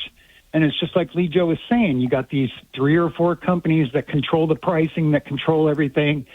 And then they don't pay the private ranchers enough for their beef, and it puts them out of business. And they do that purposely so they can take over everything, so they can limit how much beef is produced and how many big herds we have and all that stuff. They're all about squeezing us out and making us dependent. That's what it's all about. And we've heard it for years from these kooky globalists like Bill Gates and others. You have that other guy, what's his name, Klaus Schwab, head of the World Economic Forum, that kook. He's talking about bugs, and they're already doing it. They're already putting cricket powder into foods. It's absolutely disgusting. If you look it up, it's in some foods right now. There's I can't remember the name of it, but they call it something else in the ingredients, but actual cricket powder in our foods. These people are lunatics. They're disgusting. They say stop freaking, call Beacon, and whether it's electrical, whether it's HVAC, whether it's anything involving your home, give them a call today and check them out on the web, beaconplumbing.com. Joining us now is our great friend Boise State Alec, who we appreciate his dedication to public service and football coverage. Alec, good to have you with us. Good morning, Kevin. Good to be on here. That's right. Good to be on 580 KIDO. So another week of practice. What's going on, big boy? Practice is looking good. Got to speak with a few of the offensive players this week. Wide receiver Cam Bates said he's really excited about how the offense is looking. I asked him what Maddox has improved on the most this year, and he says his deep ball is looking good. I would agree with that. His deep ball is looking pretty nice. But, yeah, that's been good. The defensive side of the ball, I think, is looking very strong. I think there's a lot for them to be proud of. But, they're halfway through fall camp. I think they're probably starting to turn their heads towards Oregon a little bit more as we get closer to the season. But, yeah, it's an exciting time. Sure. When we're talking about, so you go to the practices, obviously, though, practice is one thing, games are something different. Absolutely, yeah. They have not gotten to really put their heads down, and crack each other. I think Dylan Riley said that, he hasn't really gotten to lower the shoulder like he's wanted to because, they're trying to keep everybody healthy and all that. So the contact is not, game contact at this point in the summer. But, they're doing what they can, especially, with the smoke as well. They can't practice on the blue as much, and they can't practice outside as much. They've been indoors a lot because of the smoke. So, not quite game speed, but they're doing what they can, it seems, and it's looking good. For those of us that don't get the opportunity to watch the team in person, whether it's in practice or a game, what's the structure like when, you come into work, you get your cup of coffee, you talk to your coworkers that you may or may not like, maybe you have your chores to do, maybe you don't. What's that like? Because that is their job. What's it like being the fly on the wall, if you will?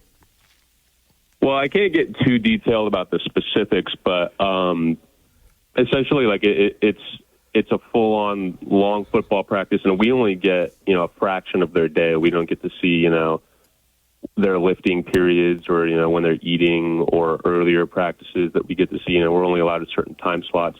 But they'll have team periods where they go and they do the ones versus ones, offense and defense. Spencer Danielson has talked about that. And then they'll transition, to specific like game situations, like red zone offense, 2-minute offense, goal line, and then they'll have an individual period, which is typically what we're more allowed to report on. It's a little bit more boring to watch, but it is good. You get to see all of the individual position coaches get to build relationships and coach their players more specifically. So they'll rotate between more individual things like that. They'll do tackling drills on defense, ball catching. Is it like high school football practice where to have the coaches motivating them? Do they blow the whistles? Can you paint the picture? You're a writer. Paint the picture, bro. Yeah, we're in the indoor field. Yeah, and Spencer Danielson is an absolute hoot and a holler. He's blowing the whistle constantly, running up and down the field. Doing high kick dances up and down the field, keeping everybody excited. A lot of intensity from the defensive coordinator as well. He's always running up, in between plays when they're doing team period, like running up to his players, yelling at them positively, like, yo, you need to do this, you need to do this. Fixing things. There's a lot of passion, a lot of intensity. Everybody's hustling around in the field, they're whether it's from water breaks or from one drill to another. Yeah. All right, more with Alec next. Kevin Miller, 580 KIDO. Boise State. Do you feel old when you're covering the team since everybody's a lot younger than you? Not necessarily, actually. There still are some guys about my age on the team, with the recent climate with how many years guys are allowed to play. There are some guys who are, 5th and 6th year seniors, on Boise State and on a lot of different teams. So, I do feel old when I see, like Rashawn Jones out there, 18 years old, catching balls with the ones. That makes me feel a little old. But, it's all good fun. It's really fun to see. Sure. A lot of people, though, you're throwing names at us, and we really don't know these people because in the new age of college football, people come in, people go out. So, just like a job, people quit, people get fired, people get better jobs. Have they spoken about developing that type of chemistry? And again, Alec, you've been around. They call you, your online name is Slim. They go, what's up, Slim? So the idea of building this culture, because again, I appreciate your reporting, but I don't know Dylan from Schmillen. Right. Well, quick history. Rashawn Jones is actually a local guy. He's from Rocky Mountain High School. He's a wide receiver. This is his first year here with us. So he's a local talent, which has been fun to see. But, yeah, you are right. A lot of people do come and go. But I think Spencer Danielson has done a great job of maintaining and retaining talent. I think, as a group of 6 team, that's the most important thing, because, they've always touted Boise State as a developmental program. So we get, we don't get very many 5-star recruits here. There's a lot of 3-star, 2-star talents, and the coaching staff is ideally supposed to, develop them and bring them up into what they're supposed to be, kind of like Ashton Genty.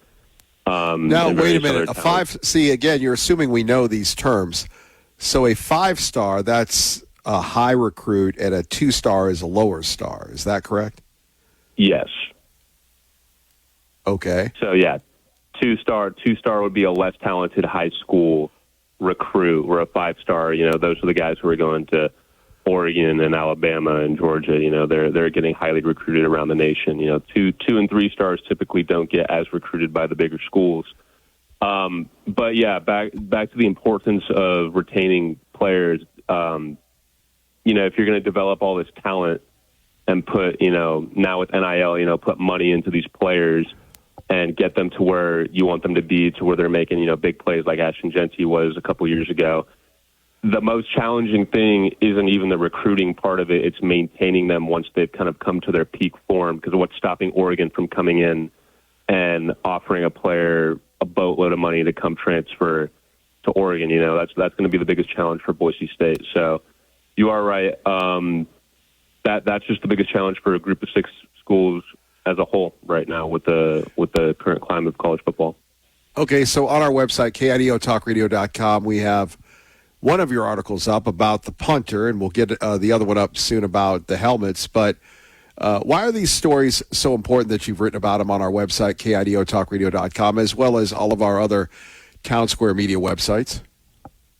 Yeah, those ones are important because it's kind of the connection between, like this punter, he's from Australia. It's the connection between an Australian guy comes to Boise State and he's giving back to the community. I think that is really a huge part of what sports is about. Is what does the community mean to these players, and what do these players mean to the community? So Doyle is donating $50 every punt he lands inside the 20 to St. Luke's Children's Hospital.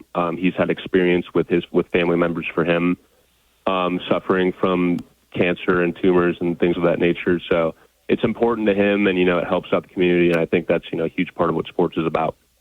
Yeah, no, and here you have this kid from Australia helping kids in Idaho, booting a football, if you will. Let's and again, a big story that has been blazing, and you've got some exclusive photos that we'll get up. But the helmet, 40 years of the blue. I mean, the blue's older than you, bro. The only life you've ever known is the blue.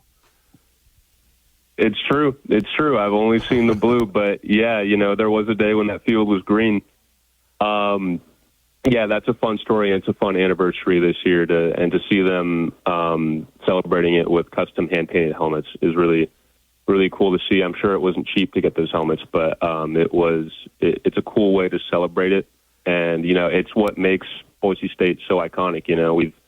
We've finished top 5 before in must-see college sporting stadiums to go visit. So I think it's very right. But I mean, but building upon the news we broke last week concerning the money, I mean, they are selling those helmets. They will make money off that. And again, this week that they've got a big sponsor. And this is the funniest thing. This is where we go a little bit differently. You can talk about the jocks and the schmucks and the cleats, and those are great stories. But Boise State is supported by you, the taxpayer, and it is a public university, and obviously they have to make money. So, as the story we broke last week, not a tough one for the athletic department to say, look, we had to settle this lawsuit. We have a $2 million deficit this year, could get even higher. But again, everybody led with the projected or the deficit that could happen, not the stewardship that they're $2 million down. So financially, when we're taking a look at this, has there been any reaction at practice to this disclosure? Because we really have never worried about money until now. Yeah, I wouldn't say there's been a reaction amongst players at practice. I think the coaching staff and the different departments have done a good job of just keeping the players playing football. But you are right. Operating at a $2 million deficit just this year is not good news, and it is not something that we've had to deal with. I believe we have like $10 million set aside for revenue sharing for the players, and that is something that they're sticking to for the players to be able to pay them. But no, as far as practice goes, I'd say that they're pretty focused on the upcoming season. I think it's poor timing right now for this news to be breaking, just 2 weeks before week 1. But, with what Boise State and all the other schools who left the Mountain West, what they owe to the Mountain West, I believe it's like $10 million per school, just about that. And then just higher revenue costs for operating in the Pac-12. It's kind of big league stuff, and Boise State has to figure out a way to bridge the gap. Right. Well, and as we disclose in our story on our website, KIDOTalkRadio.com, the non-sports story, Alec handles the sports. I do the business side of it. And really what you have is, thanks to all these concerts and the monster trucks and the bananas, it could have been a lot more. And again, this lawsuit, and again, everything is litigation. The Mountain West could have settled, but they didn't. They took everything to court, so you have additional court costs. It could have been as high as $150 million total, and it was roughly $70 million total, including the penalties to the Pac-12. But there is, and here's another thing, and I know Boise State can't control this, but they moved to this new conference. Supposedly they're going to get more media money, that $2 million or $3 million they would get from their old conference, hopefully as high as $6 or even $10 million. Obviously, that revenue helps them, Alec, to compete at whether, we're talking about it here at 580 KIDO or elsewhere. So we still don't know the new TV deal. All we've heard is the bad news so far.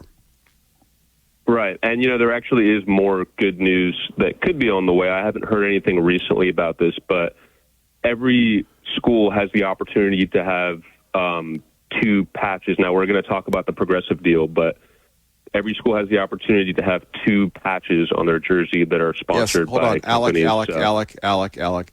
You need to let me go to that, because I did write that this week about that. You did? But yes. Thank you for reading our website that we so graciously put you on. So, and this is how I show my affection to Alec, and he actually gets it. So we went over 10 of the possible local things. And I know Jeremiah Dickey during the podcast talked a little bit about it. They want someone with the values. But again, you can look at that story on our website, like you can see Alex, whether it's, and we're not going to, we'll tell you a little, Micron, Simplot, a few others. So you could have a little fun with it. Obviously, they're waiting for that. But the idea of a patch, Alec, let me ask you, you're a local guy. What patch would you like to see on there? Would you like to see Spuddy Buddy? Would you like to see Alec's House of Writing? What would you like to see? What do you think makes sense? Yeah, I think Micron would actually be the biggest layup that they could get to happen. But, it depends on what Boise State wants to do, and they have to weigh, their different opportunities, because there's also opportunities, the whole conference could want to do one patch with a larger national brand, or they could want to do one patch with a national brand and one patch with a local brand like Micron. Albertsons would also be another layup, because it's already Albertson Stadium, so that would be great. So overall, if you're asking me what I want whatever gets them out of their deficit and allows them to compete with the big dogs. I think one of the more I don't think a patch is going to do that, but it helps. I would disagree, actually. No, I would actually disagree. Now, it depends. Like Notre Dame's patch with SoFi is worth $20 million, which is insane. Now, Boise State probably can't get that much out of a company, but there is serious opportunity for just one patch alone to produce a lot of revenue for a school. I didn't know we were having a debate, Alec. Well, I came prepared. Well, read the article, and then you can talk about that with all due respect. All right. Finally, this progressive insurance deal. Yeah, the progressive insurance deal, that news broke a few days ago. So this year, Boise State will feature a big progressive logo right underneath the Bronco at midfield. The projected earnings on that are not disclosed, but that is something that Boise State is doing to kind of bring in more money, and I think it's something that, just in this day and age in college football, it's kind of you need to do it. Like, it's either sink or swim, and Boise State is choosing to swim. Man, I didn't know we would get you in your three-point stance, man. I mean, smacking me around. I'm an old guy, bro. Come on. Hey, man, it's the big leagues here. This guy get left in the dust, man. The future's now. This guy means business. Yes. What was that Brian Harsin said? Attack the future. Finally, Oregon, I mean, $60 million, Boise State, maybe. What do you make of this, Alec? $8 million goes to football out of the $10 million, or is it $9 million? What do you make? Let's see, what do you want to go with here? Eight. I know better than to challenge you, so I'm surrendering. What do you think? $8 million payroll for football, $9 million? I won't say one way or the other 100%, but we can go with $9 million, I suppose. I think that sounds about right. Football typically is a bigger earner, so yeah. So okay, Alec, let me ask the question. So you have $9 million payroll versus a $60 million payroll. How do you compete with that? That'll be your final shot here, big boy. Well, the short answer is you kind of don't. And that kind of does go back to the recruiting side of things, where it's more about the development and, the little dog in the tall grass kind of story. Because, you just can't compete with it. And especially this year, with the $2 million deficit, Boise State suffering. Oregon is ranked, according to On3, Oregon is ranked 13th most valuable team in the nation. They're worth $1.13 billion. They have the backing of Nike, And now, hold on for a minute, Alec. Hold on for a minute. And please don't think that I'm disrespecting Alec here. But for those of us that are drinking our coffee or our hot chocolate or what have you, okay, what Alec just said is $1.3 billion, and it could be higher. So you have, your Nike shoes, but $1.3 billion for the athletic program. And then we can debate whether or not we're talking about state funding and all that. But, that's massive. So, Alec, please continue. Sorry to interrupt, but you're going $1.3 billion, and that's the athletic department or the football team? I'm sorry for not paying attention on that one. That's just that is the entirety of Oregon's athletic department, yes.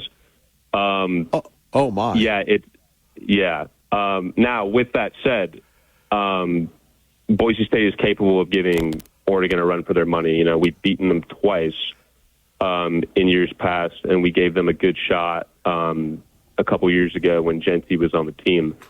So I think it'll be a good game. I don't think that, I think any team is capable of beating any team in the regular season, especially in a week one matchup. I think as far as, the current conversation surrounding college football playoffs, it's kind of becoming a pay-to-win thing here, where it's like you need to have a certain amount of money in on your football team, and you need to be able to bring in transfers. You need to be able to pay the players and get, the best of the best to be able to make a legitimate, deep playoff run, And I think, I'm not to skew the conversation here, but, how would you define success for a Boise State football season in 2026? Is it winning the Pac-12 championship? That would be cool. It's the inaugural year for Boise State. Would it be making another college football playoff appearance? We've already done that, and we lost. So it depends. And, there's a lot of money surrounding the sport these days. Yeah, $1.13 billion is a lot to compete with, and they're not even the most valuable team in the nation, and Boise State doesn't even rank in the top 60. So and the upside of it is, if Boise State goes over to Autzen and beats the Ducks, it's going to be insane. It's going to be pandemonium. It's going to be one of the best stories of the year, knocking off, a lot of people are projecting them to win it all this year. So, yeah. Okay. Our friend Alec, catch him on our websites, any town square. He's everywhere. Maybe he'll be at Autzen. Alec, far be it from me to try to go one-on-one with you. Thank you, sir. Thank you, Kevin. Have a good day. Thank you. Big fan about, that guy means business, man. Debating and smacking the old man around. Gee whiz. My goodness gracious. But do appreciate Alec joining us, and he means business. You can read his stories as well as any of our other great locally produced stories from Town Square Media on any of our brother stations. Everybody goes, sister stations. What's wrong with saying brother stations, right? Brother. Thank you to our friends at Beacon Plumbing for sponsoring this portion of the program. We'll tell you about them next. Kevin Miller, 580 KIDO. Fox News Now, 580 KIDO. You know, we talk about Boise State and the blue and everything else. 40 years ago, I mean, maybe you've been to your high school reunion. Maybe you haven't. I never thought I would live long enough but my 40 years for me. I probably missed the reunion. They probably didn't miss me, but I would miss you. But regardless of that, 40 years of the blue, and just amazing. I don't know if it's good or not that we live in this money age when we're talking about college football and the cost of doing business and how antiquated it is. We are waiting for Mayor Chadwick to call in, and we will speak with him. And you're going to go, Mayor Chadwick, why are we talking about Mayor Chadwick? Well, big news when we're talking about transportation in Star. We're going to talk about that. I know he's trying to call in because he's texting me. So we try to get everybody on. We'll get others on in a minute. So we ask the mayor to please hang on. We'll get to him. And, of course, we'll take more of your calls at 580-5436, 580-KIDO, whether we're talking about Star or CUNA or anywhere else. Transportation, congestion are all big, major issues, and how to deal with the growth. And, again, we've done many shows from Star. We love Star. Don't tell anybody right now. I'm in Star right now doing the shows. So we'll get with him, and we'll talk with him and everything else as we go along. Okay, let's see. Hopefully the mayor will call back, please, and we will try to get a hold of him. There we have it. All right. We'll go to Mayor Trevor Chadwick joining us now at 580 KIDO. You know, I talk about Alec blocking and tackling, and, you know, we just do our very best, and we appreciate that. Mayor, are you there? Yes, sir. I am here. Well, thank you for joining us. And so I get this social media post from Mrs. Miller, and you're actually driving around this new interchange in Star, your city that you serve, at 4 or 5 in the morning, and then you're posting that remain calm, all is well. If that's not dedication, sir, I don't know what is. Well, thank you. Yeah, we had to make sure after last week's issues that we had, I wanted to make certain that the lane shifts they did last night were completed, and it was easy to flow and follow and go through the town, I guess, which is very important because things were getting backed up so far here in our community. Well, and obviously you're like the quarterback. You get the credit and you get the blame. So, I mean, our girl, and by the way, apologize for making this about Star, but our friend Sally, the snow cone lady, she's only got today and tomorrow. And Sally told me that changes were going to happen a couple weeks ago. And for people that may be coming to Star, may not be coming to Star, going to Middleton, Emmett, Eagle, Meridian, what's happening that you're out there driving around at 5 in the morning to make sure things are good to go, sir? Well, we have the that big Highway 1644 project happening right now, where they're putting Highway 16 is going to have an overpass over Highway 44. And so there was a lot of road realignments that had to be done so they can start working on that bridge over there. And they've been working on it for the last 6-7 months to get these alignments completed. And it's a major thoroughfare. It's the only east-west route north of the Boise River. And, of course, everybody out of Canyon County and out of Emmett drive through that intersection on top of Star going into Boise. And so there's a lot of vehicle traffic that hits that. And so it creates a lot of challenges when we have a lot of road work happening in that area. Yeah, and then the backups and the schmackups and everything else. So what is the overall plan, sir? I've got a guy who has never been to Star, and I'm going to meet him later on today. So what is the plan with this new interchange, if you will? Well, the new interchange is going to allow everybody to access Highway 16, and Highway 16 is going to act like a freeway all the way to Interstate 84. So instead of taking us 40 minutes to get to Interstate 84, it'll take us about 6 or 7 minutes when this is all completed, and it's going to allow a lot more mobility in our area of the valley. And on top of that, we're able to work with ITD to get the last mile segment here in Star to get widened from 2 lanes to 4 lanes, which was a bottleneck. And they just bid that out this week, and they're going to start the construction on that in November, the end about the same time as the overpass is done. And so when that's all completed, you're going to see a whole new mobility, I guess not mobility, a whole new traffic pattern through Star that's going to flow a lot smoother than it ever has. Boy, what do you make of that? I mean, you're running a city, but now you're like, you had to go, from what I understand, you had to come in off the bench to make sure that funding occurred, that happened. Right, yeah, because of the state funding cuts last year, and they cut money out of ITD's budget. ITD cut a lot of projects around the state, and that one was, Highway 44 was one of them that was cut. And so when they had a board meeting in Pocatello, I drove out there to let them know that we needed to maintain that funding.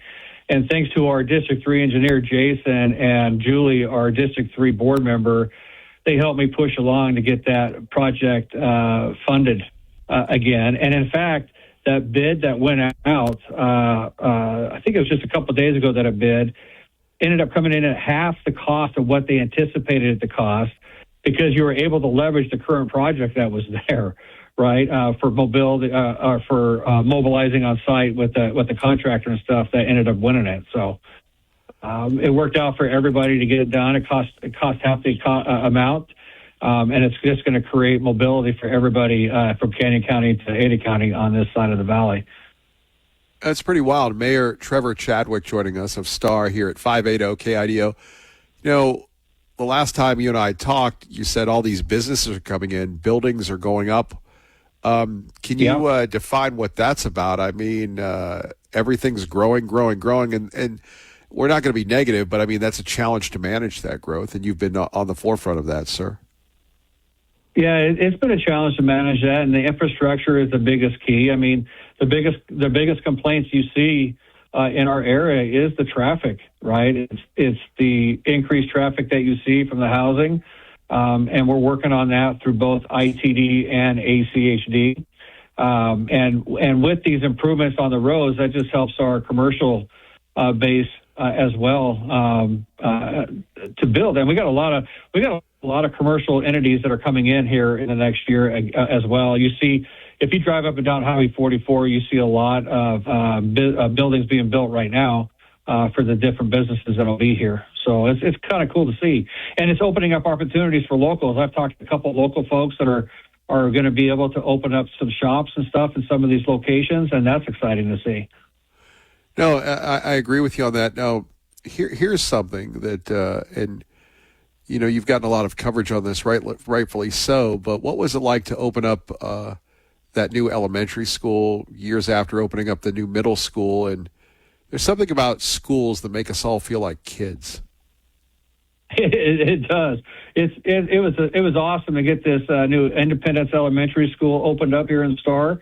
It was much needed on opening day. They already had 620 kids at that school, and there was over 600 kids at Star Elementary. So that shows you how much we needed that. The kids, there was almost 300 kids in Star that were being bused out into other schools because we didn't have the capacity. The beautiful thing about this elementary school, it was built with 100% state dollars and no property tax dollars. And so that worked out well for everybody here. And then we have another elementary school coming on the Middleton School District side of Star, the Canyon County side of Star, that's going to start building this year to open next year. And that one's actually going to be called Freedom Elementary.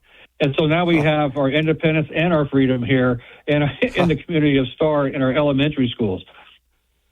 Well, and then there's the rumor of the next high school. Have you heard anything more about that? Yeah, so the school, West Ada School District does have land for the high school up there by the middle school. That is going to be an expensive project, and that's going to take some creative financing from West Ada School District and the state of Idaho to figure out how they're going to finance a high school on that. But there is discussion. They know they need another school. They need a high school here in Star, and they need a high school in the south of the interstate. And so who gets the one first, it's hard to say right now on there, but those are not cheap to build. You know, high schools for 1,800 students and stuff like that are not cheap. A non-political question for our great friend Mayor Trevor Chadwick of Star here at 580 KIDO. So you and former mayor of Eagle, Jason Pierce, used to go to these Little League games all the time. You travel. Yep. And West Ada showed up very well in the Little League World Series. I couldn't believe, representing the state of Idaho, I'm sitting there watching them on the real ESPN, losing to Washington, but I'm going, man, huge. It's awesome. And if they see the local kids do so well, and this is like the third time in about the last 10 years that we've had West Valley represented at the Little League Northwest Regional World Series. And they almost pulled it off. They were at the championship game in the Northwest thing and almost pulled that off. And if anybody's watching the Little League World Series, that team from I think it's Tacoma, Washington, that beat West Valley, won their first game against the Southwest, which is usually really strong in the Little League World Series. So that says a lot about how this program is going here and how good these kids are around our area. Yeah, no, I loved watching your road trips with former Mayor Pierce. So, Mayor Chadwick, for those that don't live in Star, let's be sensitive. Growth is everywhere. I was talking to a gentleman that hasn't been to Star. I'm going to show him around today. He goes, well, I'm impressed with CUNA. I mean, whether it's CUNA, whether it's anywhere in Ada County or the Treasure Valley or the state, growth is happening. You deal with this all the time. You deal with the pain of it. Can you take us into your world of what's being done to try to manage this stuff, sir? Yeah, we're constantly. I think Star is probably one of the few cities in Idaho that makes adjustments to the plan and code because of the growth. Right? I mean, several years ago, you know, and for good reasons, people are moving out of those other areas for a lot of political reasons and coming into the state of Idaho. And with that, you know, we reduced the available density in our community by 40% a few years ago because we know that we can't handle the explosion of growth. You know, if it were to grow at a more normal pace, it would have been fine, but there's no way with the volume of folks that are wanting to come into this area. So we're updating our codes and our comprehensive plan. We work with the developers and stuff to try to get land, like, for instance, that new elementary school on the Middleton side. We were able to get 10 acres of land donated from that development for the elementary school and provide services to that, which saved that elementary or that school district about $5 million by doing that. You know, we required a developer to provide us with land for fire stations. We are getting land for parks, stuff like that through that development process to help with growth, so it's not falling back on the citizens that are here as we grow. And you can't stop the growth in Idaho. It does not. They don't allow you to do that, right? And if you try to stop it, right, it doesn't mean it's going to stop. It's going to grow through somebody else, and then you don't have any say as a community on what that's going to look like. And that's a challenge. That's a challenge for all of us that we're dealing with here especially in the Treasure Valley, with the growth in almost every single city that we see around here. Yeah, no, it's wild on how that continues to roll on. So anything else you would like to share with us, sir? I mean, did you drive around it? I mean, did you? Obviously, at 5 in the morning, it's a little better than it is right now. But I mean, the improvements are going to be noticeable. Well, even right now, I sat out there at 8 o'clock too, watching the traffic just to make sure it was flowing right. And the only stops you get is the stoplight at Plummer, and then they flow through. And so that's exactly what you want to see, not the backups to Canada Road that were happening last week, right? Which is almost 1.5 miles, 2 miles of backups because of some of the weather challenges that we had last week with the lane shifts that they were doing then. So, but I think it's looking good. I drive around often. I'll go in the morning, check out different stuff. I'll go in the afternoon. I'll go in the evening just to kind of see what that flow looks like. Because in a couple years, you know, we after Highway 44 is done, we're going to have our major north-south route. Star Road is going to get widened from Highway 44 to Highway 2026. And that's a major $80 million project right there. And it took a lot of advocating to get that on the books now instead of 10 years from now because of the growth that we've seen today. No, I'm with you. You think the people in Emmett are going to be happy? I mean, the growth is going out to Emmett. Yeah, Highway 16, the Highway 16 completion changes the whole dynamic of the city of Emmett and the Jim County, and the growth is going to head out that way. You're also going to see growth coming in our smaller communities, and so the state needs to figure out how to fix some of the challenges we've been facing with funding critical infrastructure, because that growth is going to happen, and those guys are going to get caught with serious problems in some of these smaller communities. And they can look at STAR and see what we've been doing over the last 6 years with this growth and try to come up with a better plan, right? I mean, people are moving here and they get frustrated with the growth, and I totally get it. I've been here all my stinking life, and I've seen it, right? I met my wife here. I met my wife here at 93 when there was maybe 400 or 500 people here in the community of STAR, and the growth happens, but we got to figure out ways to fund the critical infrastructure without putting it on the backs of the existing homeowners. That's the key of that, right? And so I think we're pretty unique in doing stuff like that here in the city of STAR and trying to find those solutions. No, I'm with you. We could go on and on, but we appreciate you. We could go for hours. Yes, sir. We appreciate you, Mayor Chadwick. It's been too long. Thank you, sir. Yeah, absolutely. And, we got space for you to move your radio show out here permanently, too, by the way. Let's talk. Let's talk. Thank you, sir. Have a great day. All right, you too. Thank you. Our great friend, Mayor Chadwick. Perhaps we'll just move the show permanently to STAR. That'd be a great commute. Coming up next, he's warming up in the bullpen. Tea Party Bob, but first, 580 KIDO. Stop freaking call beacon today. We go to Tea Party Bob, who joins us now from the Gem State Patriot. Good morning, sir. Oh, good morning, Mr. Murrow. I'm going to have to cut it a little short since we only have a few minutes here, but it seems like your mayor has his head on straight and is doing all the right things, from learning from the mistakes of all the other clowns that we have had in Meridian and Boise and Nampa and previously in Caldwell. So God bless the man. But let me tell you something. 16 is going to become the new 10 Mile. I assure you of that, because that's where all the growth is going to come from. Let me say a few words about, where is the beef? I live in cattle country up here in Adams County, and actually lived on a cattle farm for a couple of years. And herds have gotten a lot smaller. And let's be honest, let's not blame this all on the people who pack the meat. Let's blame some of it on Mother Nature and the Biden era, where there were droughts and the cost of feed and fuel and fertilizer and borrowing interest rates made some pretty high numbers. And the herds, they dwindled. They dwindled quite rapidly. And you also had the restrictions on Mexican cattle with the screwworm.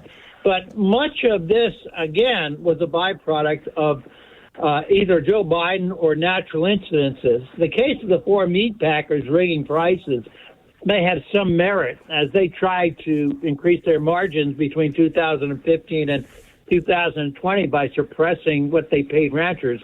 But again, that's a case that's still in the courts. We don't know what actually is going to happen there. But what is interesting is cattle ranching is a significant part of Idaho's economy. In fact, we have more cattle in this state than we have people. So that's a $2.9 billion revenue producer for us. So it's important. And just a few words about flock cameras. As you know, Washington is now seriously discussing whether flock cameras are a violation of our constitutional rights. And it looks like the legislation may be coming shortly that's going to put restrictions on them. The problem has been a significant misuse and control of the cameras. And most of this, telling us that they are capturing a lot of criminals and that it's helping in criminal activity suppression. There's no statistical data that actually says this works. And I see this as just another intrusion into our privacy here as U.S. citizens. The world we live in is full of cameras. We have Ring cameras on doorbells. We have cameras in the stores. We have cameras outside the stores. And then, of course, we have the flock cameras. We don't need all this. The place is becoming a place like we have read in George Orwell's novel, 1984, where Big Brother is always watching you. And just a quick comment on paying college football players. I used to love college football, watched it all the time. But I believe that this monetization of college football is going to be the bane of their existence. They are not going to be able to get over this problem. And you're eventually, I think, going to wind up with two leagues, the players who get paid and the players who don't get paid, because this is becoming a semi-professional football league that most colleges are not going to be able to sustain because the dollars are just not there. And I thank you for your show, and I thank you for all you do for this community. And thank your mayor for doing the right thing, will you? Well, we will do that. Thank you. God bless. Tea Party Bob. Have a good day, my friend. You as well. I do appreciate everybody joining us. Boise State Alec, Bronco Alec, Mayor Trevor Chadwick of Star, Al in Ontario, our friends at Beacon Plumbing. By the way, if you're looking for help with HVAC, electrical, septic, you name it, your toilet's not flushing, or, hey, all of a sudden you see that little ring around your toilet. No, that's not somebody taking a wee. That's could be a leak. That's what happened at our place. They didn't put the toilet in correctly. Then we had mold, and then it was a challenge. And thankfully, we had our friends at Beacon Plumbing that came out and helped. They worked with Brandt at Quick Dry Restorations. They did a great job. We appreciate them. We appreciate you so sincerely. Good day. God bless. Keep the faith. And Kevin Miller loves you. 580 KIDO!